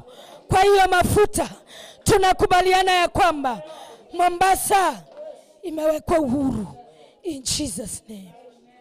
Amen. Hallelujah. Amen, amen and amen. Hallelujah. Oh, shayantararaboza. Mesherereboze kayanda. Rishaje marimazeria. Basheketerebozanda. Tunatangazia kila roho, kila ufalme na kila anga. Every strong man in this county ya Mombasa tunatangaza. Tunaingia katika kila ngome. Tunaangamiza kila roho. Tunatangazia ufalme wa masabaratisho. Tunaukamata na anga yake. Tunaingia kwa madhabahu na ngome ambazo zinainuka hata sasa kinyume na maombezi, kinyume na watu wa Mungu, kinyume na destiny za watu. Tunatangazia shetani, ngome za wachawi na waganga, maroho za majini zishuke nyayani zetu. Tunazitangazia, tunazikusanya, tunaziteketeza. Moto wa Roho, moto wa Roho, teketeza kila roho, teketeza kila ufalme, ngome zote za kuzimu, ngome zote za majini tunazitangazia. Tuko na nguvu na mamlaka kutoka kwa ufalme wa Yesu. Mashayanda Raboria, ni wakati wa kuapply nguvu uliyopewa na Mungu, kwa sababu kila roho inainuka, ikiwa ya wanyama, ikiwa kwa ngome za kuzimu, ikiwa kwa ngome za majini, inasikia sauti ya Mungu. Wewe jini, wewe Mungu, etu ni mkubwa na anaweza. Tunatutangazia uondoke mahala hapa ni pa Yesu. Roho wa Mungu chukua nafasi. The power of God, Holy Spirit now, moto wa Roho Mtakatifu teketeza sasa, in the mighty name of Jesus. Every stronghold in Mombasa ambayo inaleta watu kwa drugs, ambayo inashika familia mateka, tunaitangazia sasa inaenda kuisha. Maroho zote, madhabahu zote zilioshekereboza rikaseria mazaya. Omba mtu wa Mungu, omba mtu wa Mungu, omba mtu wa Mungu. Jehova anatenda, Mungu anatenda. Ngome zote, maroho yote, in the name of Jesus. Kira roho reshaya, reshekerebo, yetereboza, inderelebozika, tekeri masaya, iyanabozeka. Nguvu za Mungu, uwezo wa Mungu inachika katika jina la Yesu. Maandiko inasema ya kwamba ukiingia kwa mwenye nguvu huwezi weza kugangana na vitu zake kama hujamshika mateka.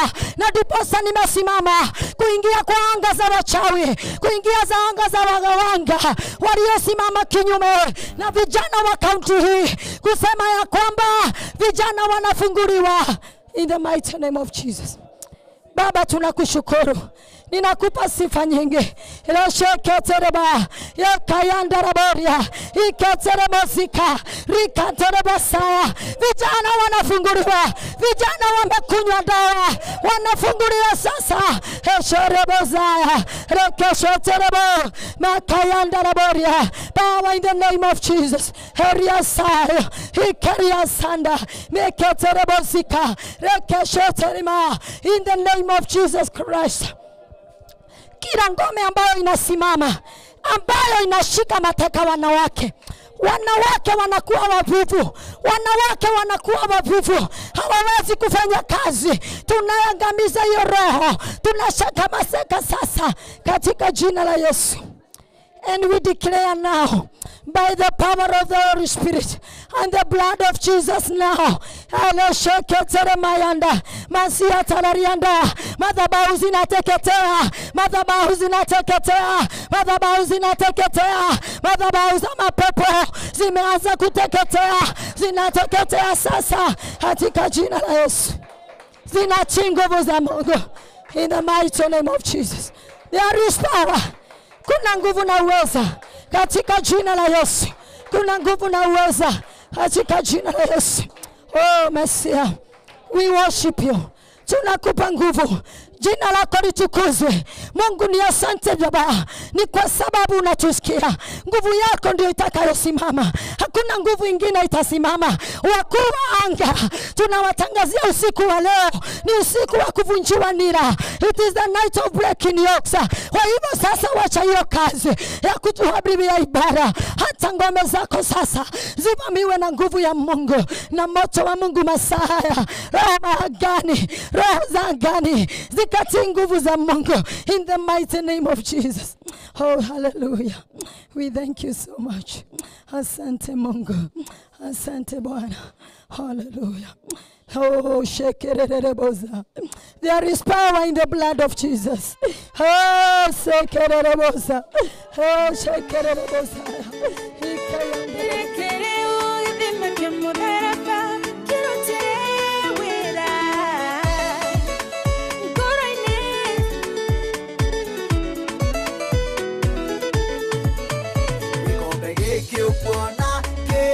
Kanagia luorunene gedisemane na maya makadirikania loiruria romire kaibare ikombe gikikuona kedirikanagia luorunene gedisemane na maya makadirikania loiruria romire kaibare.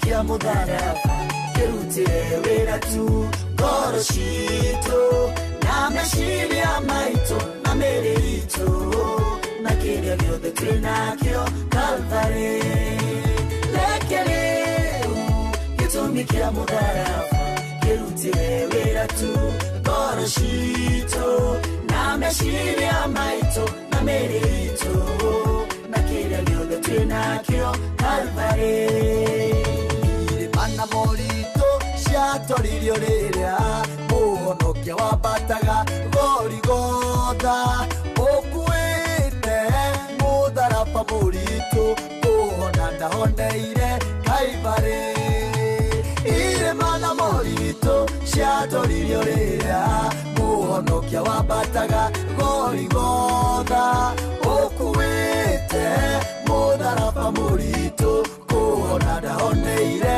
Kalvarĩ reke rĩu gĩtũmi kĩa mũtharaba kĩrutĩre wĩra tu ngoro citũ na meciria maitũ na mĩĩrĩ itũ na kĩrĩa gĩothe twĩ nakĩo Kalvarĩ reke rĩu gĩtũmi kĩa mũtharaba kĩrutĩre wĩra tu ngoro citũ na meciria maitũ na mĩĩrĩ itũ na kĩrĩa gĩothe twĩ nakĩo Kalvarĩ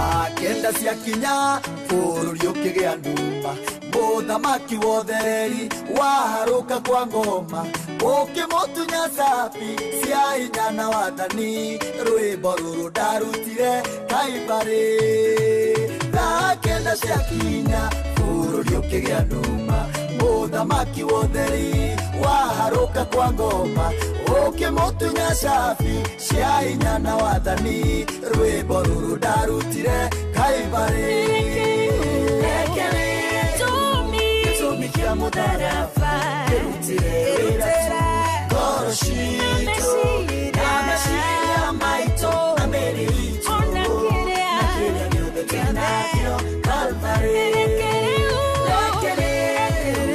gĩtũmi kĩa mũtharaba kĩrutĩre wĩra tu ngoro citũ na meciria maitũ na mĩĩrĩ itũ na kĩrĩa gĩothe twĩ nakĩo Kalvarĩ ya mĩcumarĩ yagũthecaga moko wakirĩrĩirie nĩgetha theremage nayo thũmbĩ ya mĩigua yagũtheca gĩthithi nĩguo njĩtĩkĩrĩkage Kalvarĩ hĩndĩ ĩrĩa mĩcumarĩ yagũthecaga moko wakirĩrĩirie nĩgetha theremage nayo thũmbĩ ya mĩigua yagũtheca gĩthithi nĩguo njĩtĩkĩrĩkage Kalvarĩ reke rĩu gĩtũmi kĩa mũtharaba kĩrutĩre wĩra tu ngoro citũ na meciria maitũ na mĩĩrĩ itũ na kĩrĩa gĩothe twĩ nakĩo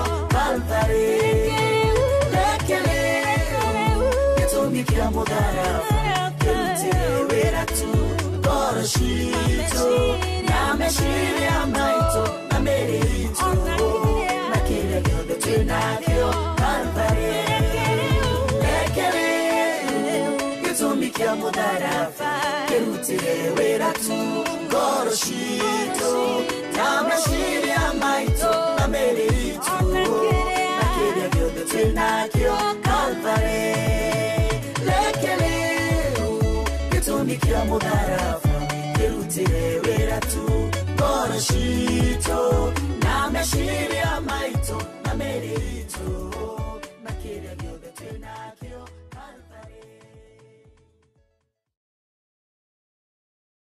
Munene waita Mungu wetu na baba yetu liye juu mbinguni, tumenyenyekea mbele yako na mbele ya msalaba, oh my Father, kwa ajili yako mfalme wa Israeli, ili Jehova Mungu wa rehema ukaweze kutukumbuka jioni ya leo. Mfalme wa neema, tumesikia ya kwamba Jehova Mungu, Jehova mnene wa Israeli, Jehova Jire, kuna matamshi ilitamkwa Bwana kwa ajili yetu mfalme wa Israeli, wakanena na wakasikiza na baba, na ndipoza tunaishi kwa shida. Mungu wa Israeli, tunaishi kwa shida. Oh my Father, Jehova Jire, tumeja jioni ya leo my dear, kwa ajili ya maneno mfalme wa neema iliyonena na walio uhai Jehova Mungu, na wengine wamelala kaburini. Ngai watha na wamue kigongona kiama, nigetha twambĩrĩria gũthũkia Ngai ciugo icio maririe mũthamaki watha, nĩtũkwenda gũcitharia kĩgongona kĩa igũrũ thĩinĩ wa rĩĩtwa rĩa Jesu Kristo wa Nazarethi. We ũtũũraga igũrũ gĩtĩ-inĩ kĩa ũnene, walioturani Jehova Mungu, wakarani maisha yetu Bwana, ndiposa tunatembelea kwa shida, ndiposa tunaumia Bwana, ndiposa tunateseka Baba. Tumesimama Jehova Jire jioni ya leo my dear, ili zilana zote Jehova Mungu tukaweze kusiondoa katika jina la Yesu Kristo. Walirani watoto wetu Bwana, tumesimama kinyume Bwana kwa ajili ya hizo laana zote Jehova, ili tukaweze kuziondoa katika jina la Yesu Kristo. O mfalme wa rehema, wewe Mungu wetu na baba yetu, twakusiulia juu mbinguni, nigetha kuria twarirwo tutigakinya mwathani mwega na muthingu, makiaria na magĩtĩkanĩria hwainĩ wa ũmũthĩ Jehova Ngai, ciugo icio maririe Ngai, twoka gũcitharia mwathani thĩinĩ wa rĩĩtwa rĩa Jesu. Ciana citũ mũthamaki watha ciũrũraga Jehova Jire, itarĩ na ũndũ ingĩka mwathani, nĩ tondũ wa ciugo ciaririo, nĩ tondũ wa maũndũ meranĩirwo. Ngai watha na wa kĩhoto, twoka gũtharia ciugo ici thĩinĩ wa rĩĩtwa rĩa Jesu, kwa ajili ya mamlaka Bwana uliyotupea Jehova Jire, ulituruhusu Jehova Mungu ili tukaweza kuharibu, tukaweza kuvunja, tukaweza kumaliza. Oh my Father Jehova, jioni ya leo my dear, tumemaliza Jehova Ngai maneno ilinenwa Jehova kwa ajili ya maisha yetu, maneno ilinenwa Jehova kwa ajili ya nchi yetu Baba, katika jina la Yesu. Mji wa Mombasa Bwana, hawa watu wameishi kuteseka, hawa watu wanaishi kumia Bwana kwa ajili ya matamshi Baba iliyotamkwa kinyume. Mungu wetu na baba yetu, nasi tumesimama jioni ya leo Bwana kwa ajili ya mamlaka, kwa ajili ya mamlaka ya Kristo, kwa ajili ya mafuta tuliyotiliwa Jehova. Tumekanusha Baba, tumekanusha haya maneno Jehova iliyonenwa mfalme, tumeikanusha katika jina la Yesu. Arĩa maugire atĩrĩrĩ tũtikagĩa thayũ, tũtigatũũra, Ngai watha na wa muoyo kĩgongona kĩama, twoka kũgarũra kĩrumi gĩkĩ Ngai thĩinĩ wa rĩĩtwa rĩa Jesu. Ngai watha na wa kĩhoto, nĩ twĩwe Ngai, nĩ twĩwe wa mamwathani, ũthaithagwo na ũgathaithĩka, rĩĩtwa rĩaku rĩrogocwo. Atĩrĩrĩ kĩgongona kĩama, ciana citũ ciairwo na njohi mwathani, nĩ tondũ wa ciugo ũkĩrwo atĩrĩrĩ Ngai, no mũhaka manyue, no mũhaka magane, no mũhaka morũre. Jehova Jire, haya maneno Bwana tumeikanusha jioni ya leo katika jina la Yesu, tumeifuta yote katika jina la Yesu. Oh masheka yanda rima yando riasa Jehova redemption time, unaribineta glory, unaribashaya, unaridineta God, masheketeria kuta, inariazaya, asirikantoria zika, ivashaya laki, maejentori mayanta, Ngai watha na wa kĩhoto, ore mwagĩrĩru, ore mwega, ore mũtugi na ore wa magai, rĩĩtwa rĩaku mwathani rĩrogocwo. Atĩrĩrĩ Ngai watha na wa muoyo, twoka kũnyiha Jehova Jire, nĩ tondũ wa ciĩranĩro mwathani ciĩranĩirwo kĩgongona kĩama, ikenyarira ndungata cia Ngai ikenyarira andu a Ngai mwathani twoka gucitharia ciothe twoka gucieheria ciothe thĩinĩ wa rĩtwa rĩa Jesu mũthamaki wa tha kĩgongona kĩa matu-inĩ arĩa maririe Jehova Ngai akĩmemberera mwathani angĩ nĩ muoyo Jehova mũthamaki wa thamaki ciugo ici ciothe Jehova na ũndũ wa hinya na wathani ũrĩa ũtũhete Ngai nĩ twoka gucitharia thĩinĩ wa rĩtwa rĩa Jesu nĩ wega Ngai wa tha twagarũrania rĩu mwathani kĩrumi kĩrĩa kĩarumanĩtwo Jehova Ngai wa tha na wa muoyo twatangatha atĩrĩrĩ kuohorwo thĩinĩ wa rĩtwa rĩa Jesu twatangatha atĩrĩrĩ gũthiĩ na mbere Jehova Ngai twatangatha atĩrĩrĩ kũrũgama mũthamaki wa tha thĩinĩ wa rĩtwa rĩa Jesu kũrĩa guothe shaitani ũrekĩrĩte ihingo nĩ twacieheria thĩinĩ wa rĩtwa rĩa Jesu kũrĩa guothe ũrekĩrĩte bloko nĩ twacieheria thĩinĩ wa rĩtwa rĩa Jesu oh my shekari mayanta inarivashaya my gentle makuta unaridineta my father in evolution time my gentle mayanta tumesimama Jehova Mungu kwa ajili ya mambo yote kinyume by meneno na imetamkwa katika jina la Yesu Kristo hata kwa ajili ya siku ya leo katika jina la Yesu Kristo waliofikiwa na huu ujumbe wa huu mkutano Jehova jile wakatamka my father tumefuta haya maneno katika jina la Yesu Kristo waliosimama Jehova Mungu wakasimama kinyume kwa ajili ya huu mkutano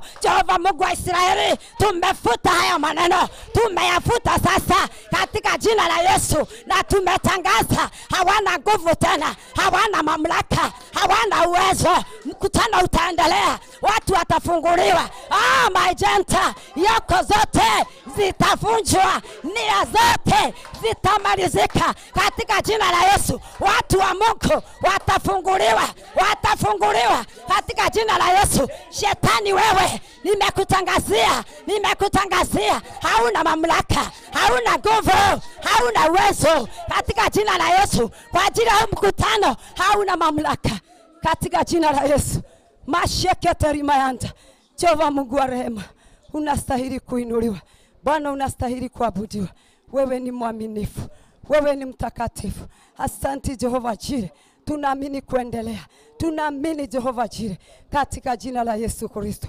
okay dear master redemption okay master God amen Father Rabbi hasiri bashika yantari Messiah okay master redemption thank you God Thank you. Asante, tupigie mtumishi wa Mungu makofi. Oh, thank you so much. We are back on air. Our viewers, welcome back. And we apologize for that hitilafu kidogo, but we thank God. We are back with full force, and we are back to finish up what we started. The Bible says, you started a great work in us, he is going to bring it to completion.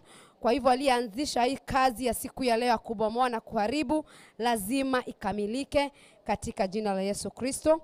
Kwa hivyo our viewers, once again, welcome and subscribe to our YouTube channel. Siwezi choka kukuambia hivyo kwa sababu it's through this YouTube channel that you're going to be able to watch us next time, and even next time you're going to be able to be notified when we're about to release a new video. Kwa hivyo, or maybe a new declaration, a new prophecy, because we are here for the ministry and for the work of God, the God that sent Apostle Jane Kamau. So subscribe to Afarodhi Wadhayo TV. Subscribe to Apostle Jane Kamau YouTube channel. And if you want to partner with us, we are requesting or we are pleading with our viewers out there, nyinyi mko huko nje, ambao uko mahali hapo na ungetaka kujiunga na madhabahu haya, ama umeishi kutamani kufanyia Mungu kazi na hujapata nafasi, umeishi kusema niko na kitu changu ningetaka kumpatia Mungu, na kwa sababu Mungu siku ya leo ameleta the platform and the place that you can do it. Apostle Jane Kamau is a global, she always holds prayers every 2 times per month, Global Summit prayers, na tunahitaji vyombo za kuhubiri kama vile nimekuwa nikiwaambia, tunahitaji vyombo for women interceding for the nation, ndio tuweze kueneza injili, ndio tuweze kuponya nchi yetu ya Kenya. Ukiangalia kwa screen yako hapo, kuna nambari ya simu inapita, kuna namba za akaunti zinapita mahali pale. Ukitaka kupartner with us, kindly send your donation, send your contribution, send your partnership fee to that contact there, to that bank account there, so that we'll be able to take this ministry higher and higher, pasipo kurudi nyuma na pasipo kuwa na vikwazo ya kufanya kazi ya Mwenyezi Mungu. We have an event coming. Tuko na 40 hours in God's presence. 40 hours in God's presence. That is going to happen on April 11th to 13th. Is going to be 40 hours. 40 hours of non-stop. Kwa hivyo kama unaweza kuwa Mombasa, uko anywhere, ungetaka kujiunga na sisi, tunakukaribisha pale mji wa Umoja, Nairobi County, International Christian Prayer Church. Tutaanza saa 3 usiku na tutamalizia Sunday saa 7 mchana. Kwa hivyo we have 40 hours. If you feel like you want to be in the presence of the Lord, we have the platform that is coming up. Kindly come and join us. Let us worship God together, because he's looking for the people to worship him in truth and in spirit. And I know during this time, we are going to stay in his presence and we are going to understand how he wanted to be done. Kwa sababu ni Mungu. Wakati mwingine tunasema tunamjua, na wakati mwingine tunajua kwamba hatufanyi nini? Hamtumjui. Lakini tukikaa kwa wema wake, tukikaa kwa njia zake, tukikaa in his presence, kwa hakika tutamjua vyema. Kwa hivyo welcome. Then we have an event, we have a prayer coming in Mombasa County at Tononoka Ground. That's going to be held in June.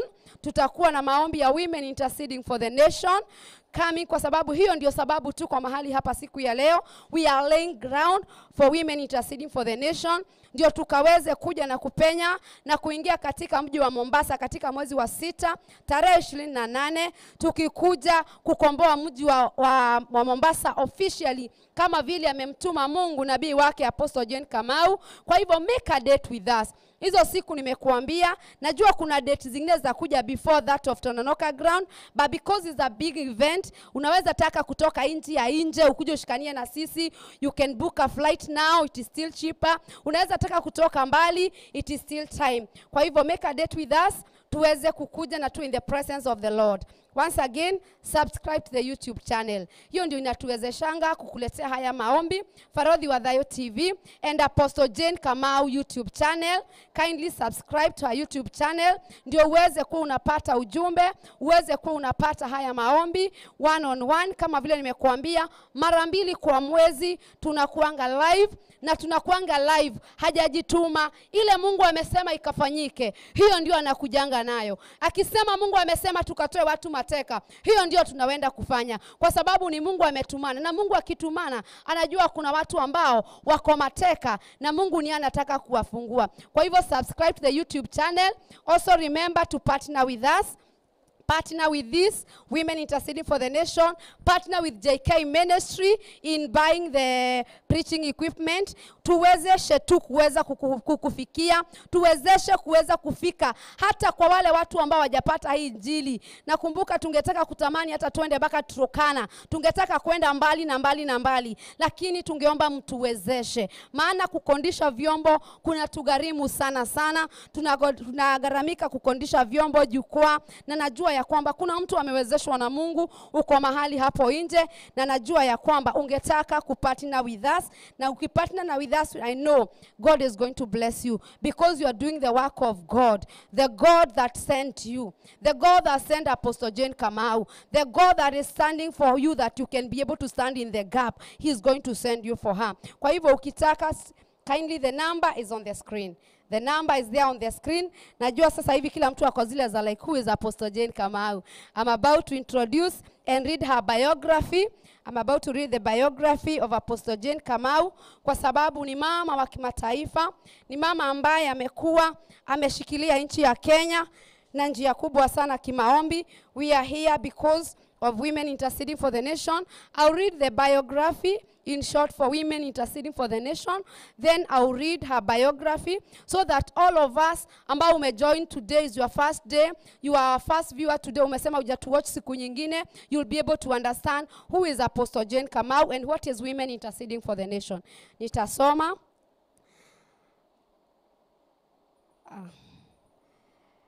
Women Interceding for the Nation biography.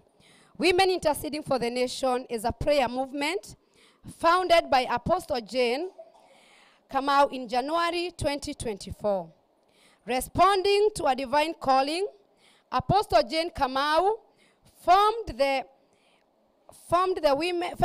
group to gather women to pray fervently for the nation well-being, inspired by biblical figures like Esther and Abigail. The group stand in the interceding for the peace, love, and harmony. Since it is inception, the group has attracted numerous members from across the country and across the globe. Their mission extends beyond national prayer to include intercession for the body of Christ and families, with Apostle Jane Kamau at their helm. The group has organized successful prayer meetings in the key counties such as Nakuru, Murang'a, Ruiru, Nyeri, and Nairobi, among others. The structure of the group includes a core team leader led by Apostle Jane Kamau and a growing membership of over 120 active members. The group is open to individuals who desires to see the nation thrive economically, spiritually, and socially, and we welcome new members through their various communication channels. The impact of women interceding for the nation has been profound. Their prayers and outreach have led many to faith in Christ, transformed lives bound by addiction, and provide humanitarian aid to the needy. Their efforts have brought healing to community across nation. The group operates from Umoja One near Visa Place stage at the International Christian Prayer Center, serving as beacon of hope and intercession for the nation. That is Women Interceding for the Nation. As you have heard, it was born through the prayers of the woman of God, Apostle Jane Kamau, and the calling of God to gather women to be able to pray for the nation of Kenya. Now I want us to understand who is Apostle Jane Kamau. Apostle Jane Kamau, who she is and what she stands for. And I'm going to read her biography. Apostle Jane Kamau, the esteemed founder of the International Christian Prayer Church, ICPC Nairobi, Women Interceding for the Nation, and Mama Care Foundation. Apostle Jane is a beacon of faith and a devoted servant of God. With a vibrant belief in transformative power of prayer, she is deeply committed to drawing people closer to God through the authentic teaching of the gospel. As the presiding minister of ICPC Nairobi, located in Umoja One Phase 1, Apostle Jane Kamau leads with a heart full of compassion and dedication. Her ministry is nurturing. Her ministry is dedicated in guiding individuals towards a deeper relationship with God and nurturing their spiritual growth through prayer and the word. Under her leadership, the ministry has conducted impactful prayer sessions across various regions of Kenya, including Nyeri County, where many were saved and over 300 families were provided with essential food and clothing. Apostle Jane's vision extends beyond the church wall. She is passionate about establishing a rescue center for the elderly and street family to offer them shelter and care. Additionally, she aims to create a central prayer center where believers from all backgrounds can unite to seek the Lord and fortify their faith. Proposal for support. Dear members, as we continue our journey in faith and service, we seek your support for Apostle Jane Kamau mission. And for Apostle Jane Kamau and the mission of the International Christian Prayer Center.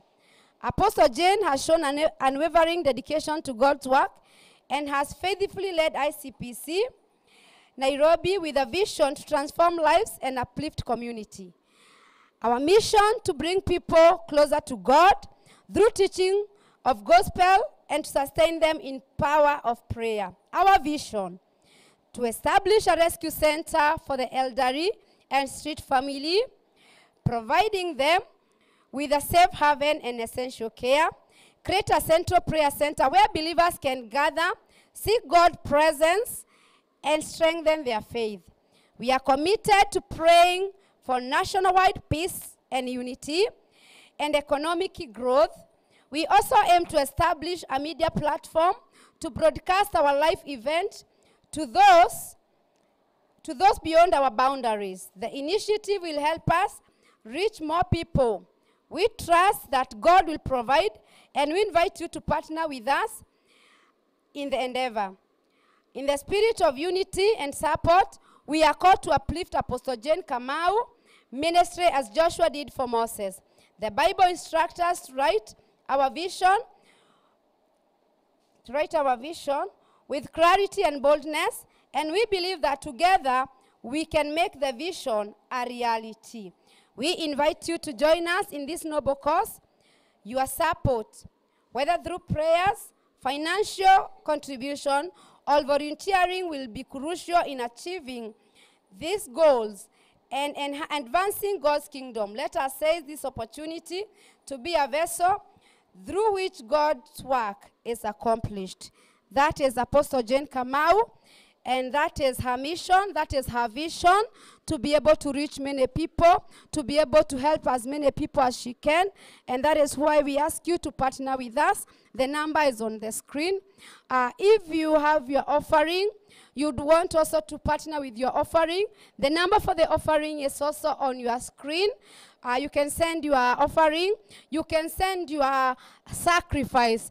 There are people who say that I would want to connect. I would want to give my sacrifice for the prayers of today, for the breaking of the yokes. The number is also on the screen, or the number to partner is on the screen.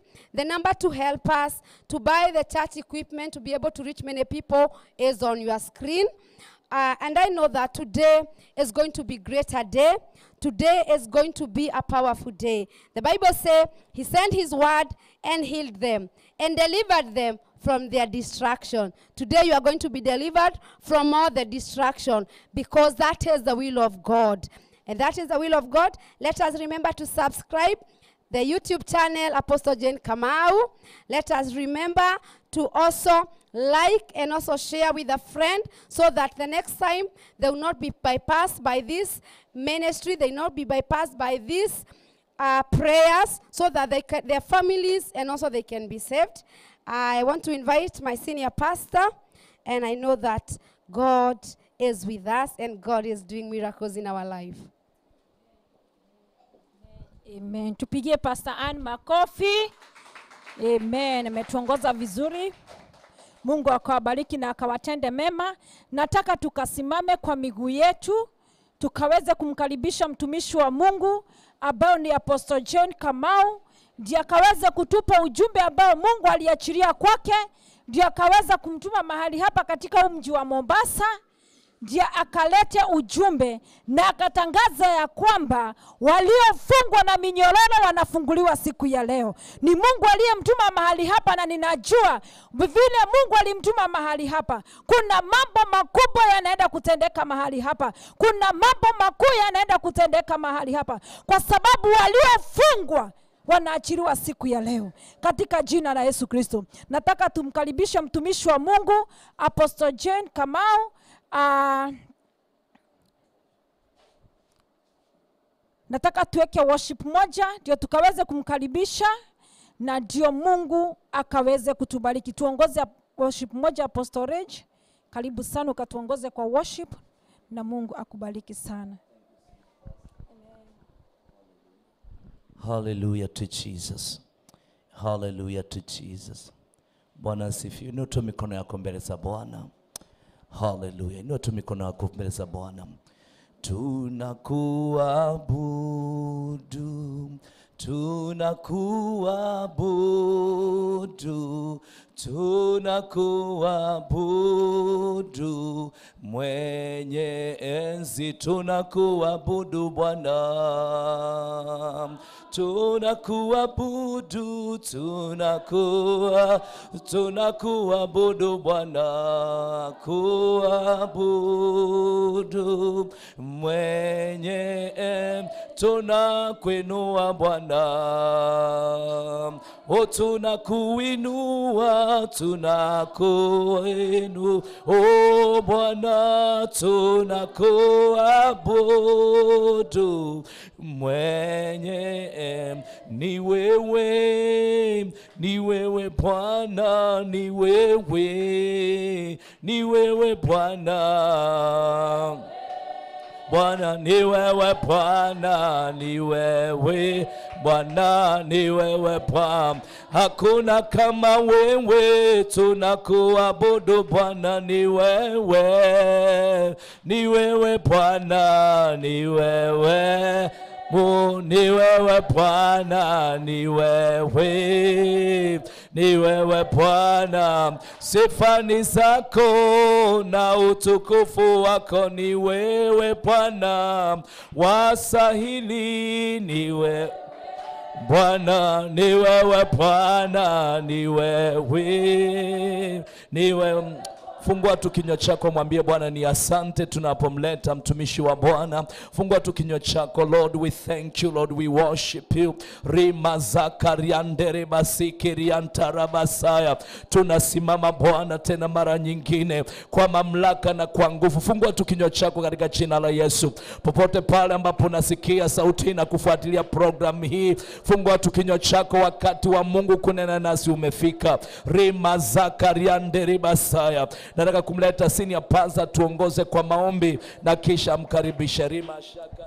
Thank you Jesus. Baba, tunakuabudu, tunakuinua Jehova, tunasema ni asante, tunasema ni asante Jehova, ni asante Mungu, ni kwa sababu wakati umefika Bwana Jehova nisi ndio tukaweze kumpokea mtumishi wako Jehova Jire, akaweze Mungu kutuongoza kama vile ulivyomtuma mahali hapa. Na tunajua Jehova wakati mtumishi wako anasimama kama vile Mungu ulimtuma na ukamwambia ya kwamba siku ya leo ni siku ya kuondolewa mizigo ambao tumebebeshwa na shetani kwa miaka mingi. Siku ya leo ni siku ya kuondolewa Jehova minyororo yote tuliyokuwa tumefungwa. Siku ya leo ni siku ya kukanusha maneno mabaya yote iliyonenwa kinyume na maisha yetu Jehova. Siku ya leo Mungu wetu na Baba yetu, tunajua vile tumekuja mahali hapa hatutaondoka vile tumeingia, kwa sababu tunajua ya kwamba usiku wa leo minyororo yote, mila zote, maneno yote mabaya yaliyotamkwa na walio hai na waliokufa hayana uwezo tena siku ya leo kwa jina la Yesu Kristo. Asante Mungu ni kwa ajili ya mtumishi wako. Tunakupa sifa, tunakupa utukufu katika jina la Yesu Kristo. Thank you Jesus.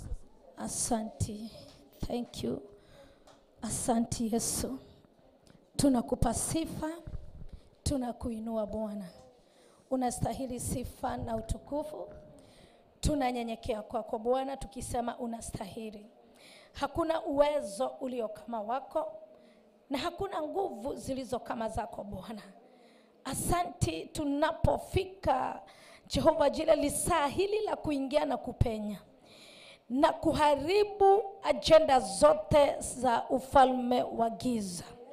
Maandiko katika Ephesians chapter 6 mstari wa 12 na wa 13 zinasema ya kwamba hatupigani kwa mwili na damu, ila tunapigana na mkuu wa anga anaojaribu kuteka watoto wetu, anaojaribu kuteka maisha yetu, amejaribu kuteka familia zetu.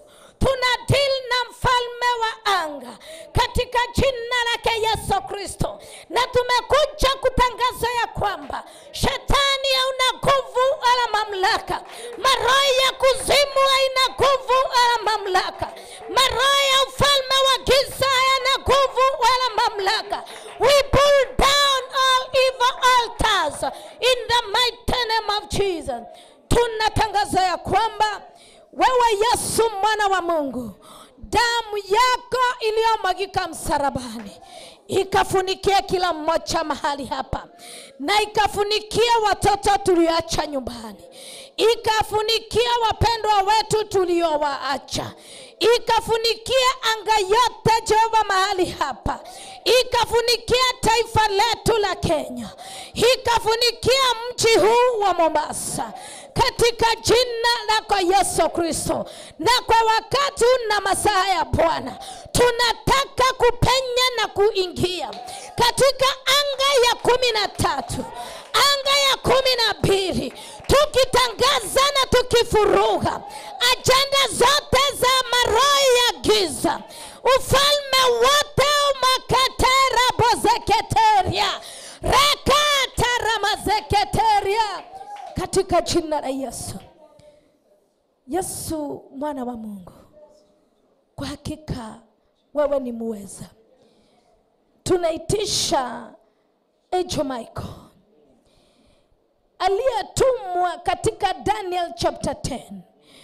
Wakati Danieli aliingia kwa kufunga na kuomba siku 21, akawa maombi yake yakakamatwa katika anga, na maandiko yasema ile siku 21 malaika wa Mungu akashuka na akamwambia mstari wa 10 ya kwamba ati wewe Danieli, ile siku ya kwanza ulianza kulia, maombi yako yalisikika, na maandiko yanasema ya kwamba ati wakati yule malaika alipokuwa ametumwa, kukawa na mkuu wa anga mfalme wa Persia akamshikilia, akamshika mateka, na akaitisha usaidizi kwa Angel Michael, akapigana katika anga, na ndiposa maombi ya Danieli ikaachiliwa. Nami ninatangaza saa hii na masaa haya, wale wote wakuu wa anga wameshikilia, wakashikilia maombi tunayoishi tukililia Bwana, wakashikilia mahitaji na request zote tumekuwa tukiagiza, tunatangaza usiku huu na yakaachiliwa katika jina la Yesu. Tunapigana katika anga, tunaitisha Angel Michael akapiga kila kona, akaharibu mipango yote katika jina la Yesu. Marakanteria mazekente, tunatangaza saa hii, mtu yeyote aliyeingia mahali hapa akiwa akona nila zimemfunga kwa miaka nyingi, adikiri ati saa hii na masaa yakakatike, hizo nila zikakuachilie, hizo nila zikaachilia familia yako, hizo nila zikaachilia watoto wako, hizo nila zikaachilia ndoa yako, hizo nila zikaachilia familia yako katika jina la Yesu. Kuna mtu anatutazama, amezunguka kwa miaka nyingi, amejaribu kuenda south akaenda north kukakosa jibu. Tumekuja kutangaza ya kwamba hati nila zote, maongeo yote, laana zote zinafika mwisho, na zimefika mwisho katika jina la Yesu Kristo. Kuna watu waliondoka nchini Kenya, wakaenda diaspora kutafuta riziki. Maroho yenye alikuwa yanasumbua familia akaondoka nayo yakamfuata. Ninatangaza katika jina lake Yesu Kristo, siku hii na usiku wa leo, hizo nila zote na kazi zikawaachirie. Mahali mliondoka kutafuta riziki, mahali mumesimama maisha ndio ikawa ramazeketa, tunatangaza ukombozi mpya, tunatangaza maisha mapya, ninatangaza kuachiliwa, tunatangaza kufunguliwa katika jina la Yesu Kristo. Asante Yesu mwana wa Mungu, tunakupa sifa. Wewe ni Mungu muweza. Tuko hapa Mombasa ukiwa na sababu njema na sisi. Tumeona mkono wako kuanzia mwaka jana. Umekuwa na sisi Mungu. Hakuna siku ulituacha Bwana. Thank you Jesus. Hakuna siku ulituacha Jehova Jire. Wakati mwingine tunafanya hii kazi, tunaonekana kwamba hatuelewi ni nini tunafanya. Tunaonekana kwamba hatujui ni nini tunalolifanya. Mama rakotekezeketeria.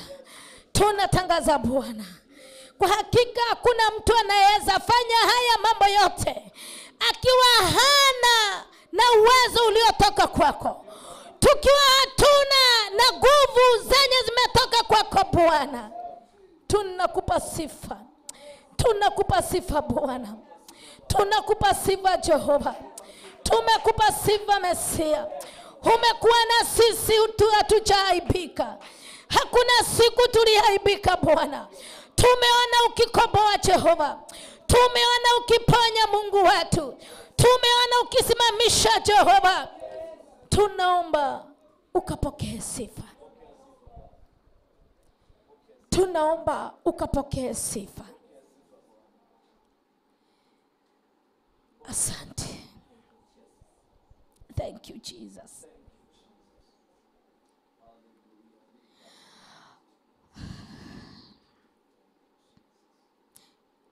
Thank you Jesus.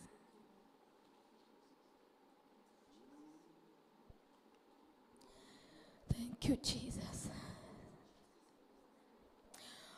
Wewe ni Mungu mpasua bahari,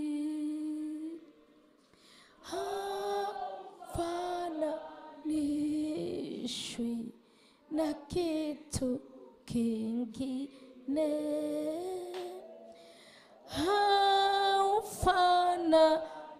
haufananishwi na kitu kingine. Ni Mungu mpasua bahari,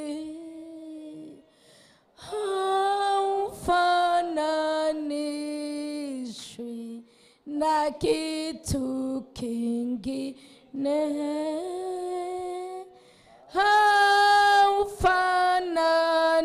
haufananishwi na kitu kingine.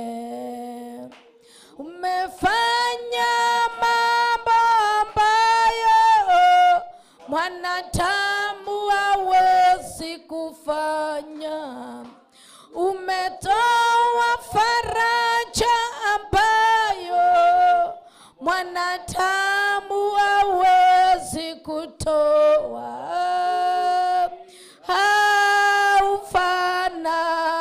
Haufananishwi na kitu kingine,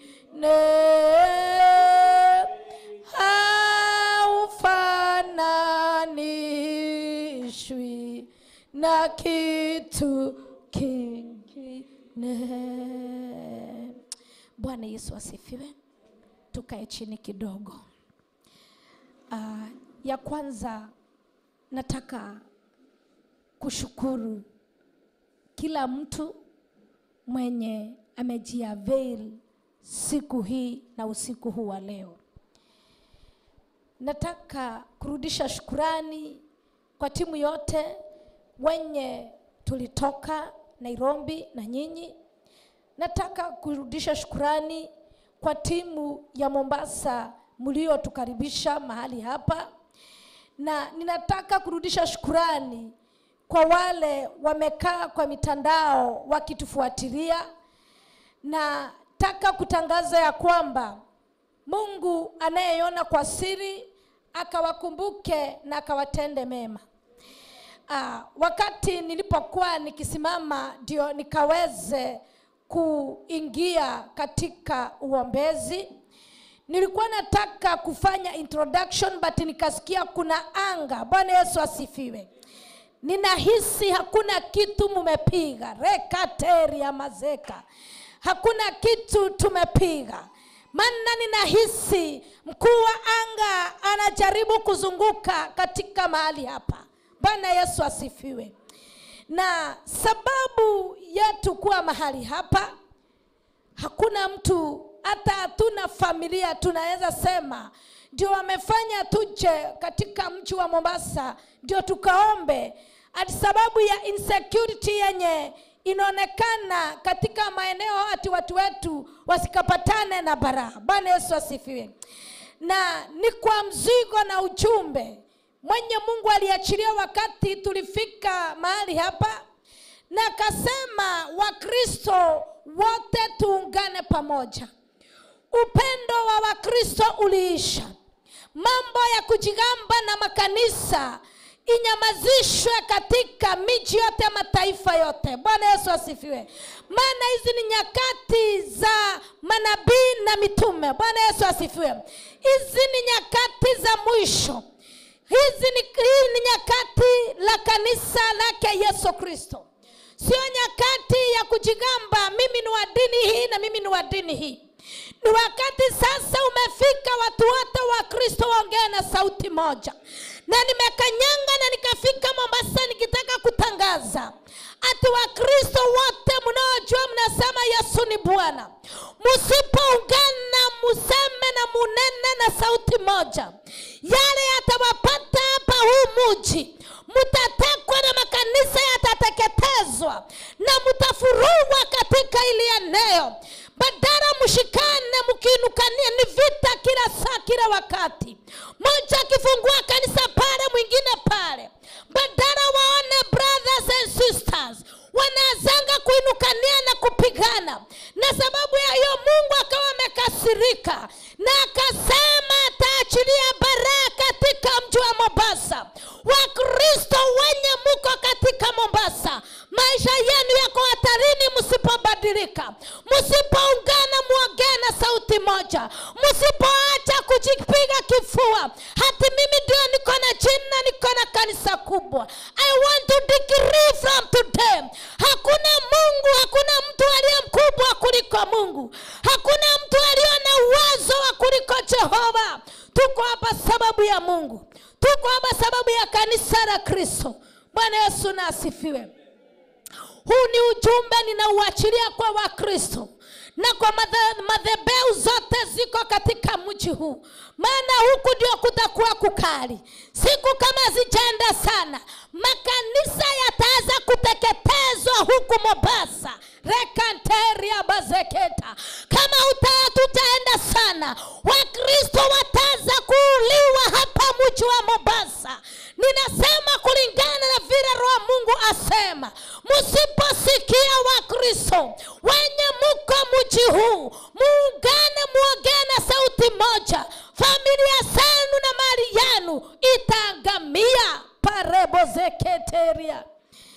Na sababu ya hiyo ndio Mungu akaniambia simama uongee na sauti. Wale watakusikia wasikie, wenye watasikia hiyo ni shinda yao. Na ndiposa tunatumia lugha yenye itafikia kila mmoja. Itio mazoea yetu kuongea na lugha hii, lakini mahali hapa tunaongea na ile lugha kila Mkristo mwenye ako hapa ataisikia. Na wale mko huku wenyeji wa mji wa Mombasa, muanze kutangaza injili hii. Muanze kutangaza watu watoke kwa makanisa waingie kwa kanisa la Yesu Kristo. Watu waache kujigamba na makanisa. Watu waache kujigamba ni milioni kona watu wengi. Watu waache kujigamba kanisa letu ni tajiri. Mali yako ni nini mbele ya Jehova? Unajigamba. Mungu aniambia niwaambie mkumbuke yule tajiri. Alikuwa na mavuno mengi na akajenga granaries, akaweka mavuno yake pale na akatoka ija kujigamba. Na Mungu akamwambia, wewe usiku huu hautarara. And I want to prophesy this. If these people will not turn back to God, big men and women in this Mombasa County, they are going to perish. Rekateria mazokote. It is not me, it is by the power of the Holy Spirit. big men and women in this Mombasa County, kama hawataunganika pamoja, wale watu wamejifanya ni kama they are smaller gods in this area, God is coming to you. God is coming to you. No matter how you preach, no matter how where you are, no matter the standard you are in right now, God is going to deal with you because you are doing nothing to bring Christianity together. Bwana Yesu na asifiwe. Na watangazia wote. Na mimi naitwa Apostle Jane Kamau. Na naishi Nairobi. Naishi Nairobi. Na nahubiri gospel of Jesus Christ. Na jambo lingine ninalitangaza kwa wachungaji wote, waacha kupreach the wrong gospel to the people of God. The time has come to speak the truth, to preach the gospel. Reketeria mazeketa. Hii ni kwa wachungaji wote. Munaragai watu wa Mungu. Preach the true gospel of Jesus Christ. Wachani kudanganya watu wa Mungu. Maana Mungu alikasirika. Amesema ya kwamba halikuja na ana deal na those people. Ana deal na managers. And the managers are the priests of the house. Bwana Yesu asifiwe. Siabi mtu tafadhali. Me, I don't care vile utanibeba. I don't care hata kama mtaungana munimalize. I have a big God, but I have to say the truth because it is God. Anasema, we have to warn you. I have to warn you. I'm not better than you, but I speak as I can hear from my God.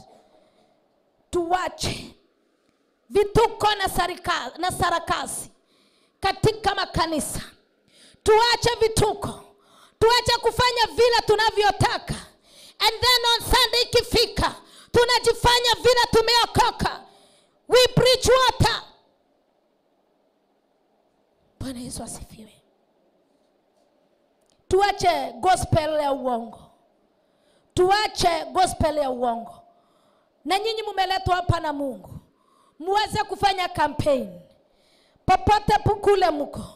Muweze kufanya campaign. Watu warudi kwake Mwokozi Yesu Kristo. Muache kudanganywa.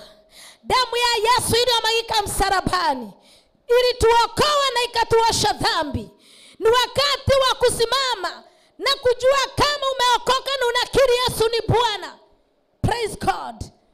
Tuache kukubali vituko na sarakasi. Hallelujah. Watu wanaweza shindwa kulienda namna gani tukaanza kuombea taifa. Wakati ulifika, wakati mmoja ukafika tukawa tuko kwa maombi tukiomba. Na wakati ule tulikuwa nikiwa kwa maombi nikawa nimekuwa nikiintercede. Juu mi intercedia mahali niko surroundings yote nika intercede. Mi intercede mpaka kwa mapastors wenye sijui. Na usimamanga na tubu dhambi mpaka za makuhani. Na tubu dhambi za makanisa. And wakati unapoangalia hapa, toa hizi bendera hapa. Toa hizi bendera hapa. Mtoa hizi. Can you hear what I'm saying? Toeni hizi.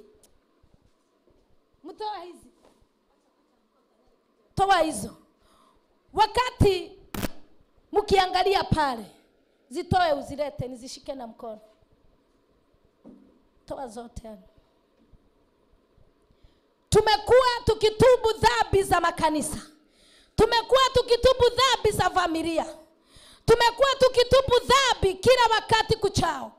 Ukifikiri umemaliza hii side unapata ni hii side.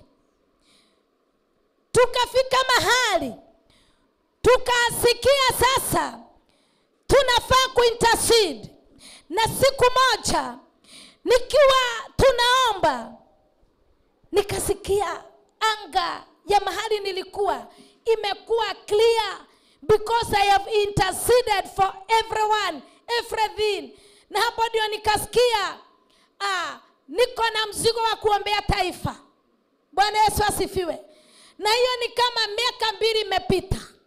Nikasikia nimeomba, nimepigania watu, watu wa Mungu wamekuwa delivered. Nikasikia mambo yamesimama. Nikikaa anga yote mahali popote naenda nikasikia kuko sawa. Hapo ndio nilitafuta kitu cha kuombea. Bwana Yesu asifiwe. Na wakati nikijiuliza nitaombea nini, hapo ndio nikaombea taifa la Kenya. Bwana Yesu asifiwe. Hapo ndio nilianza kuintercede for our nation, for our motherland Kenya. Nikaanza kuomba. Kwa hivyo wakati nilipokuja, watu wakaanza kujua tunaombea taifa kama women interceding. 2 years behind the scene, nimeishi nikiombea taifa la Kenya. Na ukiangalia pale, tuna stand in the gap for the nations, for the families and the church. Bwana Yesu asifiwe. Tumekuwa tukiombea taifa, tunaombea familia na tunaombea makanisa. Ndio yaongea na sauti moja. Na hapo ndio tulifika wakati tulianza kuombea taifa la Kenya. Mungu akatupea mzigo wa kuombea mataifa mengi. Mostly ya hawa tumeshika mahali hapa. Bwana Yesu asifiwe. Na wakati ule tulikuwa tunaomba, nakumbuka jambo moja. Maybe watu wanaweza shindwa kulienda namna gani tumeomba taifa la Kenya tukaondoka kuombea mataifa. It is to stand in the gap for nations, not for nation. It is for the nations. And I can remember kitu miaka 3-4 imepita. Kuna wakati nilikuwa nakuja naambia our senior pastor na Pastor Ann, nakuja nikiwaambia, na mimi nasikia mimi ni mama wa mataifa. Sikuwa najua ninaambia namna gani. Saa hiyo hata sikuwa nimeanza kuintercede Kenya. Praise God. Na jambo moja ni hili, wakati Mungu anapochagua mtu, haangalii umetoka wapi, haangalii kama unajulikana ujulikani. Na jambo moja linanifurahishanga sababu ya Mungu, anachagua yule mtu watu hawezi fikiria. Bwana Yesu asifiwe. Anainua mtu from nowhere, ndio watu waongee all sorts of things, ndio Mungu akadili na wao. Bwana Yesu asifiwe. Maana wakati tulianzisha haya maombi, kuna watu wengi waliona apostle kichwa yake ni mbaya. Wanaona ni kama niko na other agendas, but I want to make things clear. I have no other agendas. My mission is to make sure the gospel of Jesus Christ haitachafuliwa na haichafuliwi. Bwana Yesu asifiwe. My mission is to make sure kanisa limesimama. Is to make sure watu wa Mungu hawajaragaiwa. Bwana Yesu asifiwe. Is to make sure katika taifa letu la Kenya liko na amani. Is to make sure hakuna mama analia akisema nilitoka tu na kuzaa reketeria mazakota. Is to make sure families zimesimama. Is to make sure kanisa limesimama mahali pake. That is my mission. I have no other mission. I have no other agenda behind the scene or behind the camera. Bwana Yesu asifiwe. Na sifanyi hii nikigoja malipo kwa mwanadamu. Nafanya hii nikijua Mungu aliyenituma anajua mahali atanilipa. Na kama atanilipa hata yeye, I will work for him. Praise God. I will work for my God. I will preach the gospel till my death. I will fear nothing. I will fear nobody. Rekanteria mazokote. Wale wanaoungana wakikibizana wakiuliza kama ni kazi nimekosa, ni kuachiliwa, niliachiliwa kazi na mwenye aliyeniita. Ni kuajiliwa, niliajiliwa kazi na mwenye alinituma. That's why I don't fear anyone. Reketeria. Nastaki kiti kwa anyone. Nastaki kusifiwa kwa anyone. Sitaki munitabue, musinitabue. I will preach the gospel of Jesus. I preach the word and the true gospel of God. In the mighty name of Father. Wakati ule tulikuwa tunaomba, kuna wakati Mungu aliongea about deportation in America. And when Mungu aliongea kupitia kwangu, watu wengi hawakujua vile Mungu anavyosema. Wakati kulihappen ndio walilia, na wakati tulisimama, deportation America ilisimama. Bwana Yesu asifiwe. Wakati huo tulikuwa tunaombea mataifa, kulikuwa na vita, mauaji Kongo. Hallelujah.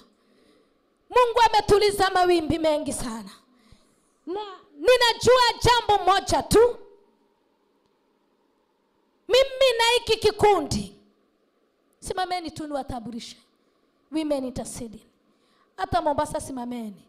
Maana ninajua kutoka leo tumekuwa pamoja. Mimi na hiki kikundi tumetoka mbali sana. Tumetoka mbali sana. Watu wamezungumza maneno. Bwana Yesu asifiwe. Wameongea mambo. Nanyi watu wa Mombasa nataka kuambia, kama tumetoboa Nairobi, haleluya. Kama tumetoboa Nairobi, Pastor Mary, Mombasa ni okometoria. Thĩinĩ wa rĩĩtwa rĩa Jesu. Mombasa ni okomekinyaga. Thĩinĩ wa rĩĩtwa rĩa Jesu. Maana ingekuwa ni watu walikuwa wanaulizwa, walikuwa wanangojea mtu mwingine from nowhere, marigagwo. Wacha niwaambie kitu moja. Watu wanajuanga mimi ni mjinga sana. Na kuna kitu moja mimi ninajua. Wakati unapojua everything, kama haujui. Wakati uko mahali kwa watu wanaona wewe ni mjinga, wewe kuwa mjinga vile wanakubeba. But you know you are not a fool. You know you are not a fool, but they take you as a fool. Na kama you are fool, it is because of God. It is because of Jesus. Bwana Yesu asifiwe. Hii kazi. Kuna mchungaji mwingine hapa kutoka Mombasa. Karibieni hapa. Kwa heshima naweza uliza tu. Hebu nisaidilieni hizi viti tafadhali, tubadilishane kidogo please. Nataka wachungaji wakuje hapa. Tafadhali. To please, kwa heshima kubwa. Tu kwa heshima ni Amabiara. You are Amabiara huyo? Okay, wacha basi wa. Yeah?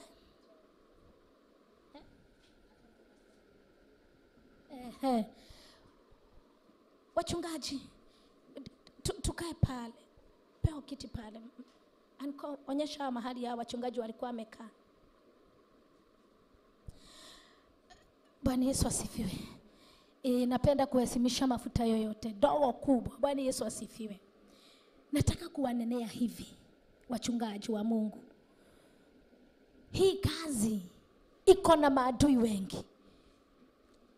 Wakati kuna destiny ama kuna kazi kubwa umetengewa na Mungu ukaifanye, vita ndio inakuanga mingi. Wale watu unaofikiria ndio wanakupangia jama, ndio wanakuongelelea, ndio wanakubeba wewe ni mjinga. Kitu moja nataka kuambia, sababu kuna kazi kubwa itaripuka huko. Kitu nataka kuambia ni mjitahidi na mkuwe tayari kuface kila kitu. Ile kitu iko, wakati watu wanapoongea wewe usiongee, weka kama mjinga. But you know what you are doing. Wacha watu wakubeba mjinga na ukubali, yeah, I'm that. But inside your heart you know I'm not a fool. Praise God. Nataka kuambia, hawa tumepigana vita. Nairobi tumepigana vita. Na usione ati ni jambo rahisi sana. Sio jambo rahisi. Na ni Mungu ako pamoja na this team. Hapa kuna wachungaji mumeona wakiitwa. Si ati tunashiriki na wao, lakini wamewacha wakakuja sababu ya mwili wa Kristo. Hao wachungaji wote wamesimama na makanisa ila wanahudumu. But hawajigambi na ila makanisa. Wanasimama, tunaungana pamoja sababu ya mwili wa Kristo. Ile kitu naomba ni kwamba Mungu awatumie watu wataoheshimu mwili wa Kristo, waungane na nyinyi. Wasikuje kujigamba na makanisa. Na mkidharauliwa msijari, Mungu atatumana wengi wale watashikilia haya maono. Juu ninaomba Mungu akawasimamisha na awashe moto. Na uanze kuongoza timu ya uombezi. Intercessors, mfuruge na tutawasaidia. Na tunajua taifa letu la Kenya na mji utapona. Bwana Yesu asifiwe. Maana wakati mtasimama kwa mwanya, wakati wa vita itainuka hapa Mombasa, God will spare you. God will spare your life. God will spare your families. Wakati mtasimama kwa mwanya, kwa hakika Mungu atalinda wale. Mtajionea na macho watu wakimalizwa. Mtasikia na masikio yenu wachungaji wakiisha. Lakini sababu ya kusimama kwa mwanya, Mungu atawaspea. Jeriko wakati ilienda kumalizwa, Rahab sababu ya kukaribisha watumishi wa Mungu. Sometimes when you submit, Mungu anakuokoanga. Bwana Yesu asifiwe. When you submit to God, wakati ule Rahab watu wangeulizwa mtu wa kwanza kumaliziwa, wangesema Rahab ndiye atakuwa wa kwanza. Maana alikuwa prostitute na alikuwa amejenga nyumba yake, ilikuwa katika maingilio maule ya mji wa Yeriko. Na yule dada akiwa na hilo jina, yeye tu na familia yake wenye walimusikia ndio walikobolewa. Bwana Yesu asifiwe. Kwa hivyo nataka kutamka jambo moja. Wacha wewe ukue kama yule Rahabu aliokolewa na familia. Wale watakusikia, fanya kazi na wao. Wale hawasikii, let them go. Bwana Yesu asifiwe. Hata sisi wadi watuko, wenye wanatujoin well and good. Wenye wataki, we don't push anyone. Tunafanya kazi kulingana na mapenzi ya Mungu. Na sababu najua hapa moto Mungu atauasha. Mungu akawapiganie vita. Watu timu ya Women Intercede from Nairobi, I thank you so much. Tumekuwa nanyi, tumepitia mambo makali na machungu, madharau mengi na matusi, na totiehele ile Ngai huyu. Hatujaondokea huyu Mungu. Hatujaondoka, tuko tu pale. Tunaenda mikutano, tunaonekana sisi ni wajinga. Watu wanafuatilia waone ati zile viwanja tunaenda kama zimejaa.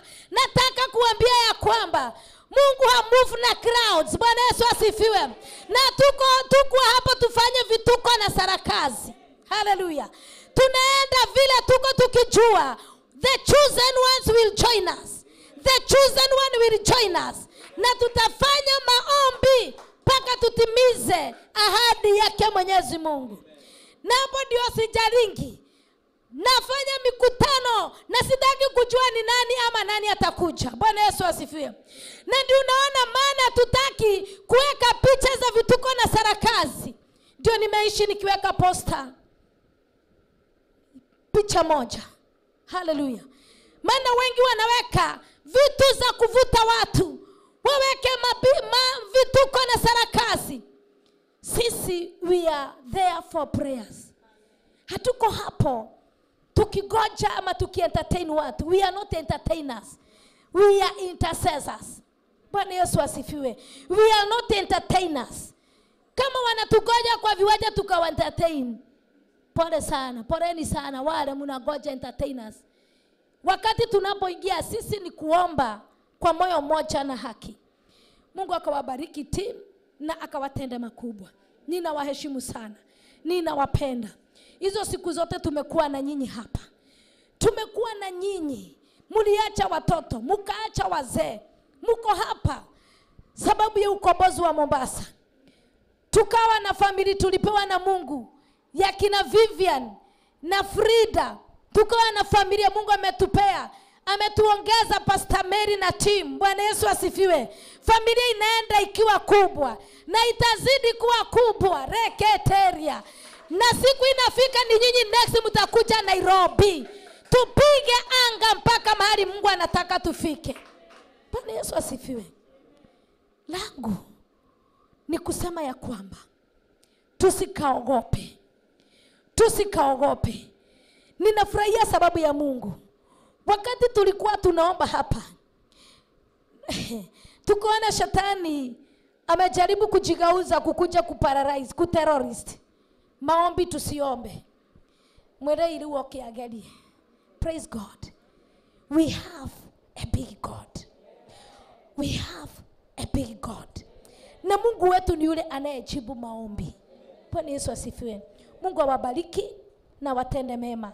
Sasa kwa wakati huu nataka tuingie kwa maombi. Mioyo yenu iko pamoja.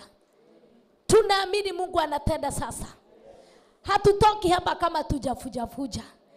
Nataka tuache hapa kama tumevuja nila, tumeteketeza na tumezika na tumeharibu mipango yote inayopangwa. Maana ninaona tunabomoa hii side nyingine wanajenga.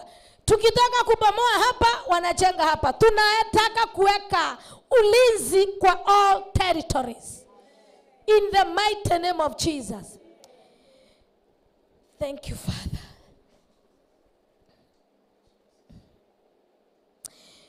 Thank you. Asanti ewe Mungu na Baba yetu. Tuko mahali hapa kwa sababu ya kutimiza ujumbe wako. Ulituambia ukasema ya kwamba katika huu mji kutakuwa na furugu katikati ya makanisa Bwana. Nasi tukasimama na tukaingia mahali hapa tukijua ya kwamba wewe kama ulivyoongea ati ya kwamba Mungu wetu tukisimama kwa mwanya for the nation and the family and the churches, utasimama Mungu wetu. Na wakati huu tumesimama kwa mwanya sababu ya mji wa Mombasa. Wenye mji huu Mungu ukiwatazama, kumejaa wachawi wa aina zote. Kumejaa miungu za Baali za aina zote. Kumejaa usherati wa kila aina. Maroho ya LGBTQ imejaa katika maeneo haya. Children's prostitution imejaa kila mahali Bwana. Madawa za kulevya na pombe zimejaa kila kona. Baba wetu na Mungu wetu, tunakuomba sasa na ukaachilia moto wa Roho Mtakatifu. Kuna watoto walikamatwa mahali hapa huu mji wa Mombasa na wakatiwa jela ya kumateketeria bozeketa.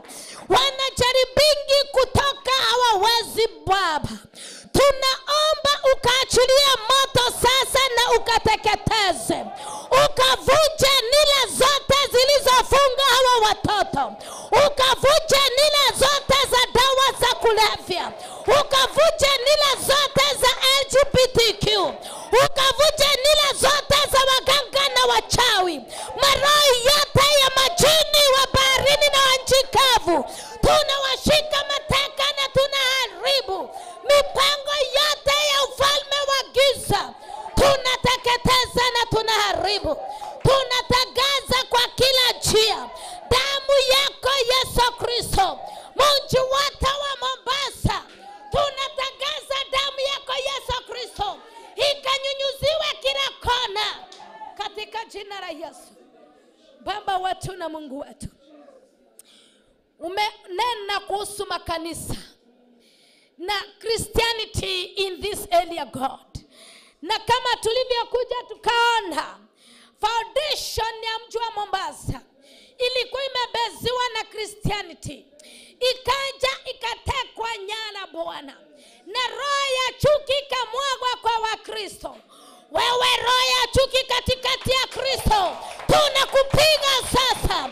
Tunakupiga sasa. Tunaharibu sasa maroho ya chuki, maroho ya kuinukania kwa Wakristo.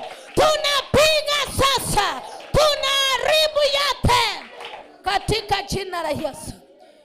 Wakristo wengi Mungu uliwaita tukahubiri gospel ya Yesu Kristo. Wengi hawajajua kuokoka ni kusema nini. Wanasimama kwa dhambi, lakini wakisimama kwa madhabahu hawaaibiki.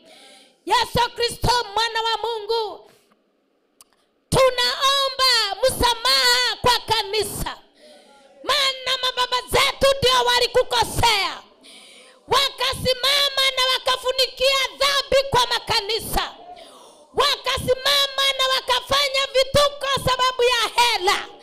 Baba yetu, tunaomba msamaha Mungu sababu ya makanisa. Kukawa na watu wengine Mungu wakainuka wakawa wanaweka mabawa juu, wakizuia wale mababa wasikafikiwe na yeyote. Wakafanya kama for our seniors ni kama wao ndio miungu midogo. Hii roho ya kujiona Mungu, hii roho ya kujisikia, hii roho ya kujipiga kifua, tunaizusha sasa. Hii roho ya kujigamba, hii roho ya majina makubwa ya kujigamba na makanisa makubwa, tunaipiga, tunaipiga, tunaipiga katika jina lake Yesu Kristo. Tunaomba humbleness in the churches. Tunaomba humbleness in the churches. Tunaomba humbleness in the churches katika jina lake Yesu Kristo. Tunaomba heshima katika makanisa. Tunaomba wakaheshimiane Bwana. Vita za kuinukania kila wakati tunazinyamazisha. Makuhani uliotangulisha mbele Bwana, ikiwa walikukosea tunaomba ukawasamehe Bwana. Kasamehe sisi watoto Jehova Jire. Mababa zetu walikukosea. They sinned you, my God. Walikukosea Jehova. Ukakasirika ukaondokea kanisa. Ukakasirika ukaondokea kanisa. Kanisa lilifiwa na mwanao Yesu. Akapigwa mijerendi na akapitia mateso, ndio tukaweze kukombolewa na kanisa lisimame. Yesu Kristo mwana wa Mungu, tunaomba rehema usiku. Ukaturehemu rima konteria mazeketa. Maana kanisa linaenda kuangamia Baba. Erimu konteria mazeketa. Unasema hauna mwana mwingine wa kuachilia. Makuntekeria mazeketeka. Java turumie Baba yetu. Hurumia rama kusikintiriana. Hurumia kanisa Jehova. Hurumia kanisa lilikukosea. Hurumia kanisa lilikusori makotera. Jehova. Hawapati nafasi. Wakati tunapoanzana roho tunamalizana mwili. Wengi wanaanzana roho wanamalizana mwili. Woi Jehova. Baba na hivyo tukuhetia na tugagukararia Ngai. Ni sisi tulikukosea na tukakosa kutii. Kanisa lilikosea Jehova Jire. Waligawana watu wako remakoteria mazeketa. Waligawana watu rimazeketeria mazeketa. Yesu Jehova. Makiga ya nawera wa Ngai, makiga ya natwa Ngai. Makio ya dua Ngai, makiga ya nana magetweka ni maoni yato. Wakasema wameoni watu wako Jehova. Tunatangaza watu waliokamatwa mateka na makanisa wakaachiliwe. Mateka wote tunaamrisha wakaachiliwe. Mateka waliotekwa na makanisa wakaachiliwe katika jina la Yesu. Mipaka ya makanisa tunaivunja. Tunavunja hii mipaka ya makanisa. Wanaowekea wazee na wamama wasikaweze kuabudu kwa ukweli na haki. Maroho ya confusion tunaivunja. Inaotubwa kwa wamama na wababa katika jina la Yesu. Maroho ya kubrainwashiwa kwa makanisa tunavunja. Brainwashed people katika makanisa tunavunja. Meshekenteria mazakanteria. Mungu, kuna watu wamekuwa brainwashed na makanisa, wamekuwa hawawezi abudu kanisa lolote, wanainamia mapasta ni kama wanainamia miungu. Jehova, tunakamata hao maroho, tunakamata hao maroho ya brainwashed people, tunaharibu na tunavunja, tunaori makoteri ambazeketa, tunaharibu mipango yote ya wale wachungaji wanaoinamiwa na washirika katika jina la Yesu. Katikati ya miungu hakuna Mungu aliye kama wewe. Sisi ni wanadamu Jehova, sisi ni wanadamu Baba yangu. Wacha watu wako wakajua injili ya ukweli, wacha watu wako na wakajua ya kwamba wewe ni Jehova Nisi. Wanainua majina na vibao za makanisa juu, tunapiga hizo mabao, tunapiga hizo dini, tukabiliane na maroho ya dini. Dini zote tunafuruga, dini zote tunafuruga, dini zote tunavunja, maroho ya kidini tunayavunja, tunaondoa maroho ya dini. Ni taramazeketeria manambateria mazeketa katika jina la Yesu Kristo.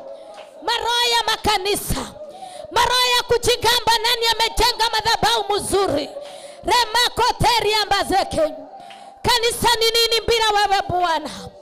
Hama mijengo ni nini bila wewe Jehova? Wanajigamba kila kuchao, wakishindana nani anaendesha gari kubwa, wakishindana nani amejenga madhabahu mazuri. Tunatangaza katika jina la Yesu, tunakamata anga yote, tunaharibu ajenda zote za kujiona na kujipiga kifua katika jina la Yesu. Tunaomba hekima kwa makanisa sasa, kwa wachungaji wako, ukawarejesha kwa line, ukawarejesha kwa njia zako, ndio wakakujue Bwana, katika jina lako Yesu. Asante Mwana wa Mungu, katika huu mji wa Mombasa. Yesu Kristo, ninaomba ukatembelee wachungaji wote wanaohudumu maeneo haya ya Mombasa. Yesu Kristo, tunatuma Roho wako akaweza kuwanenea na akawaongelesha waongee na sauti moja, wakajue Yesu Kristo ulikufa sababu ya kanisa, haujakuwa hukukufa sababu ya dini. Hii dini ilikuja kutenganisha wa Kristo, ndio tunaipiga katika jina la Yesu. Tunatangaza kanisa la manabii na mitume, kanisa lake Yesu Kristo, church without walls, in the mighty name of Jesus. Baba yetu na Mungu wetu, katika masaa haya nina declare ya kwamba hakuna mauti kwa wale wote watasubmit. Hakuna mauti kwa wale wote watasubmit. In this Mombasa County, kwa wale watasikia na wasubmit, I declare hakuna mauti in the mighty name of Jesus. Kwa hizi familia hakutakuwa na mauti katika jina la Yesu Kristo. Mungu, sisi ni kututuma ulitutuma. Hatukujua na hatukuwa na mpango wowote. Tumetumika sababu ya sauti yako. Tumesubmit sababu ya sauti yako Bwana. Tunaomba na ukatukuke. Tunaomba na ukatukuke. Na katika mji huu, ile gospel Christianity ilianzishwa pale Fort Jesus, ukaanza kuinua Ukristo, ukaanza kurudisha those foundations, ukaanza kurudisha those foundations. God, anza kurudisha those foundations katika jina lako Yesu Kristo. Nao Mungu wetu na Baba yetu, kwa wale our fathers and mothers wako katika huu mji wa Mombasa, katika anga yako ya kiroho, na wakafikiwe na ujumbe huu. Mungu wangu na Baba yangu, maana wakati uliponituma haukunituma kwa yeyote. Uliniambia nisimame sababu ya Christians na wanene na sauti moja, na huu ujumbe ukafikia watu wote wanaohudumu katika Mombasa County, na huu ujumbe na ukafikia waumini wote wako katika mji wa Mombasa, ukafikia watu wote wanaosema Yesu ni Bwana.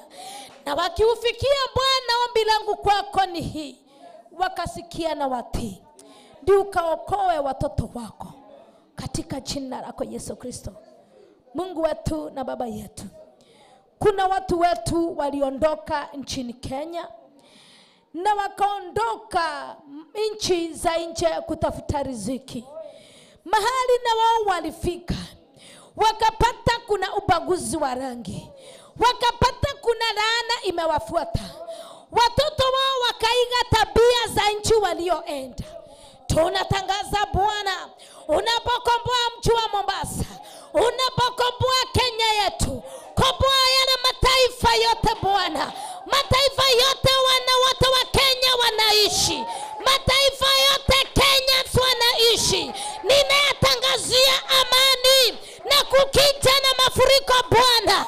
Okoa wana Kenya wote, okoa wale wote wanasimama na ibada, okoa wale wote wanasimama na ministry, okoa wale wote wanaokuabudu kwa moyo mmoja na haki. Remazeketeria, katika jina lako Yesu Kristo. Mungu wangu, kuna watu wamekuwa wakisimama kwa mwanya kwa hii kazi ulinipatia. Makora toa makeruta idoshia o Mwathani. Kuanzia last year wakati uliniita, hawajaichoka. As you know God, wakumbuke Jehova. Kumbuka hawa wamama wanatoa mali yao, kumbuka hawa wazee wanatoa mali yao Bwana. Wako nchini, wengine wako nchi za nje, wamekuwa wakifinance this meeting, so God, because if it is not them my Father, hatungefikisha injili yako Bwana. Ninasimama kwa mwanya tukiitikania ya kwamba wale watu utawakumbuka na utawabariki, utawainua na utawapigania. Kukiwa na magonjwa yote ninatangaza uponyaji, kukikuwa na maafa premature deaths na rebuke katika jina lako Yesu Kristo. Ewe Baba yetu na Mungu wetu, siku hii na masaa haya Bwana, ninatangaza watu wako wakawe free kutoka leo, in the mighty name of Jesus. Ninasimama kwa mwanya nikitangazia mataifa yote ati neema yako na kibali chako utasimama, sababu wewe ni Bwana. Jehova, kuna jambo moja. Tazama taifa letu la Kenya. Uongozi uko katika taifa umekuwa rejected kwa watu wa Kenya. Wame reject the president God. Mungu wetu, tunaomba simama kwa mwanya. Simama kwa mwanya sababu ya imani. Tunatangaza amani kwa taifa letu. Kwa uongozi tunatangaza amani. Kwa leaders wetu katika taifa letu la Kenya, tunawaombea amani Mungu wetu. Kwa vijana wanalika wetu Baba yetu, ninatangaza amani. Ninakemea maroho ya maandamano taifa la Kenya.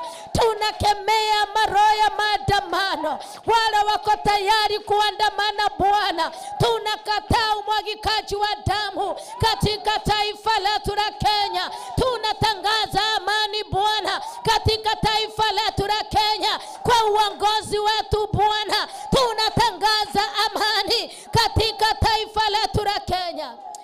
Jehova, ulinyamazia huu ufalme. Umenyamaza na ujaongea, hata kama umeongea na manabii wengine mwingine. Ulinyamaza lilo jambo kwangu, hujaniambia vile unataka na kiongozi aliyekalia kiti. Hujaninenea kamwe Baba yangu. Kama wajua mimi utaka kunena yale wewe umesema. Ninakuomba Bwana, ili jambo umekuki uliweka kwa siri. Umelinyamazia na hujakubali kuachilia ni mpango gani uko nao. Watu wamekulilia, wamekuomba, lakini kwangu mimi hujaniambia ni mipango gani uko nao na our President God. Na ndiposa ninasema, kama vile umenyamaza, tunaomba tu amani. Tunaomba tu amani Bwana kwa watoto wetu Bwana, vile wanapandwa na hasira wanaposikia this president, vile wanapandwa na hasira. Sisi tunaomba tu amani. Tunaomba amani Bwana. All sectors, oh God, sectors zote, civil servant, tunatangaza amani. Tunatangaza amani. Maandamano tunayanyamazisha katika nchi yetu ya Kenya. Ninatangaza amani Jehova. Tunatangaza amani katika taifa letu la Kenya. Kwa uongozi tunatangaza amani Jehova. Economy ya Kenya ilisabaratika kitambo, lakini kuna mambo tunakushukuru Baba yetu, umeishi kitushikiria. Asante, maana wakati shetani alipanga kuangamiza watoto, tulikulilia Bwana na ukasimamisha lile wingu. Hakusikiki tension tena Bwana. Yesu Kristo, ile kitu na kuomba, watoto wetu wanamaliza kila mwaka maelfu wa watoto wanamaliza form 4s, wengine wanamaliza universities, but nowhere to go. Hakuna mahali pa kuenda. Wanazunguka kila mahali wakitafuta ajira, hawapati. Na ndio wanajaribu kutoka kukibizana na mawe na hii serikali. Wanajitoa, wanasema yalikufa kuliko kuishi kwa taifa lenye liko na shida hivi. Oi Mungu wangu, tuhurumie. Ingilia hii serikali ukawaongeleshe. Wale watu wamefika miaka ya kuritaya na wamekatalia kwa viti Jehova. Tunaomba Baba yangu na wakaenda ritaya sasa. Wacha vijana wakapate ajira. Corruption in our country tunaileta chini in the mighty name of Jesus. Maana corruption imekuwa juu sana katika ili taifa. Tunaomba Baba yetu na Mungu wetu, tunaomba corruption na ikafike mwisho. Hawa watoto mahali walipo, tunawaombea amani. Vijana wanakata, hawezi oa maana wanashindwa. Wataoa walishe wake wao nini? Hawana ajira. Wengi wamefikisha miaka ya kuoa, hawajaoa. Hawajatoka manyumba za wazazi, maana hata shamba ni kidogo, hakuna mahali pa kujenga. Oh makanteria mazekete. Tutaenda wapi na hii taifa ndio ulitupea? Tulijipata katika hii taifa Bwana, maana wewe ni mwingi wa rehema, kama ulivyofanya Yesu Kristo kwa samaki 2 na mikate 5. Tulishia hawa watoto wetu, wapatie kazi ya kufanya.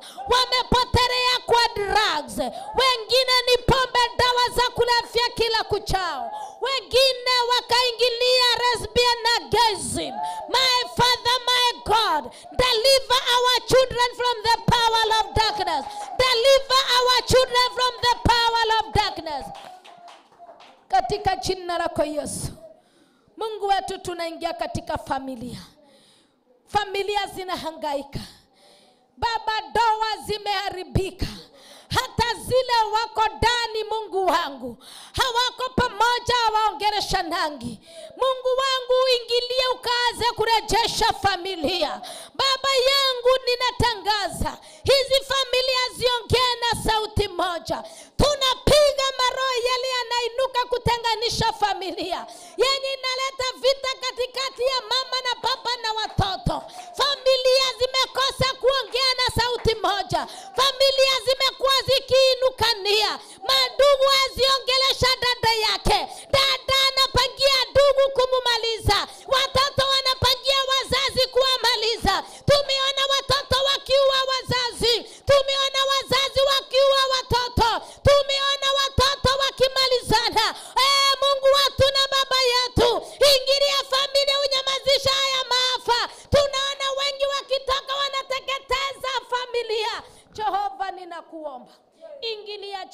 Jire, ukaponya hizi familia katika jina lako Yesu Kristo. Mungu wetu, ukitenda hayo tutarejea kukwambia ni asanti. Ulisema ya kwamba makanisa, Yesu Kristo, na ukasema familia kutakuwa na mauaji sababu ya insecurity. Baba yetu, tunaomba amani katika taifa letu. Mipaka yote ya Kenya uweke security Baba, ukalinde mipaka yote. Tunaomba ukalinde mipaka. Tunakatana na maroho ya magaidi. Jehova Jile, ukawateke nyara, ukanyambadilisha nia zao katika jina lako Yesu Kristo. Wale wanatayarisha kupanga jama baya, tunanyamazisha hiyo mipango, tunanalifai hiyo mipango katika jina lako Yesu Kristo. Na ninatangaza ya kwamba hawatashika mmoja mateka. Baba, tunakumbuka mji wa Turkana Baba, kumbuka watu pale wanaangamia. Tunaomba Yesu Lamu ukaingia huko na ukatengeneza njia, na tunatangaza amani maeneo yote ya nchi ya Kenya. Tunatangaza amani. Yesu Kristo, ukitenda hayo, sifa na utukufu zikurejee. Baba yetu, ni asanti sababu wewe ni Bwana. Kila kitu Mungu tumeacha mikononi mwako, tukijua Bwana utatulinda. Na kwa wakati huu nimenyamazisha maroho ya revenge, maroho ya kulipisha kizazi. Tunayanyamaziza sasa, hayana nguvu wala mamlaka katika jina lako Yesu Kristo. Hayatasimama mahali hapa katika jina lako Yesu Kristo.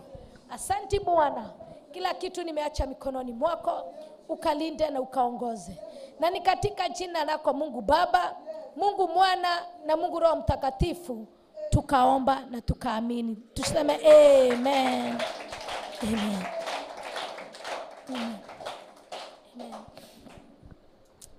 Mungu akawabariki sana na akawatende makubwa, na tuendelee kutetea mwili wa Kristo, na tuendelee kutetea kanisa la Bwana. Na ile kitu na waomba wapendwa, tusifuate sarakasi. Jambo moja nataka kuacha nalo ni kwamba hakuna mahali katika hii Biblia niliona watu wakiambiwa wanunue misumari. Praise God. Hakuna mahali niliona vituko na sarakasi. Bwana Yesu asifiwe. Muache kufuata vituko na sarakasi za wahubiri. Praise God. Wengi wanafanya hivyo wakitafuta chakula zao za kila siku. They don't care about your souls. Praise God. Tuache kufuata vituko na sarakasi. Tufuate Yesu Kristo. Mungu awabariki na awatende mema. Asanteni sana. Barikiwe.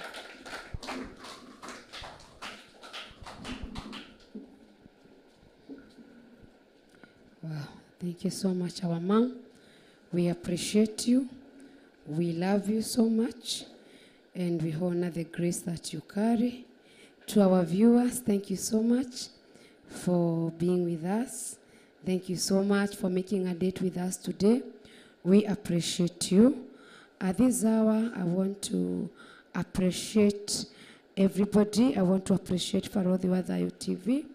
I want to appreciate JK Ministry. I want to appreciate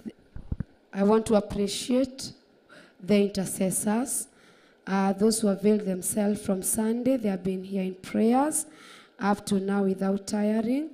I want to appreciate our media team. Thank you so much, despite being tired, despite your long journey, and during the day you didn't even rest, but you are here to make this day successful. We appreciate you. And as you, our viewer, we appreciate you so much. And again, I want to say, if you want to connect to this altar, please send your sacrifice, your offering, your tithe. The number is on your screen. If you want to partner with us, the number is on the screen. We want to buy equipment, preaching equipment for the church and for women interceding for the nation. And we're asking you to partner with us so that we can take the ministry to the next level. So kindly, the numbers is on your screen. And as I said, we have an upcoming event that is going to be on, we have an upcoming event that is going to be in 11th, and it's going to run up to 13th, and the event is going to be in God's presence, 40 hours in God's presence, and make a date with us, and I know your life is not going to be the same again. Nafasi hii tungepatia mtu ambaye angekuwa miongoni mwetu na hajaokoka, ungependa kupatia to give your life to Christ. This space is yours. Is an altar call for a person who would wish to give their life to Christ. A person who would wish to give your life to Christ. On our online viewers, tungetaka tuongoze kwa maombi ya toba ambao wangetaka kuokoka, kwa sababu ni vyema nafasi kama hii. Tunajua hii ni kanisa la mwisho, na nafasi hii ndio tunaambiwa ya kwamba kanisa la mwisho ni sisi tutakuwa tunatafuta neno la Mwenyezi Mungu. Kwa wale ambao wako online wangetaka kuokoka, nataka tuombe. Utarudia maombi haya nyuma yangu. Mungu Baba, nimekuja mbele zako. Naomba unisamehe dhambi na makosa yangu. Nimekiri kwa kinywa na kwa moyo wangu ya kwamba mimi ni mwenye dhambi. Nisamehe dhambi zote na makosa yote nimetenda. Futa jina langu katika kitabu cha mauti na uniandike katika kitabu cha uhai.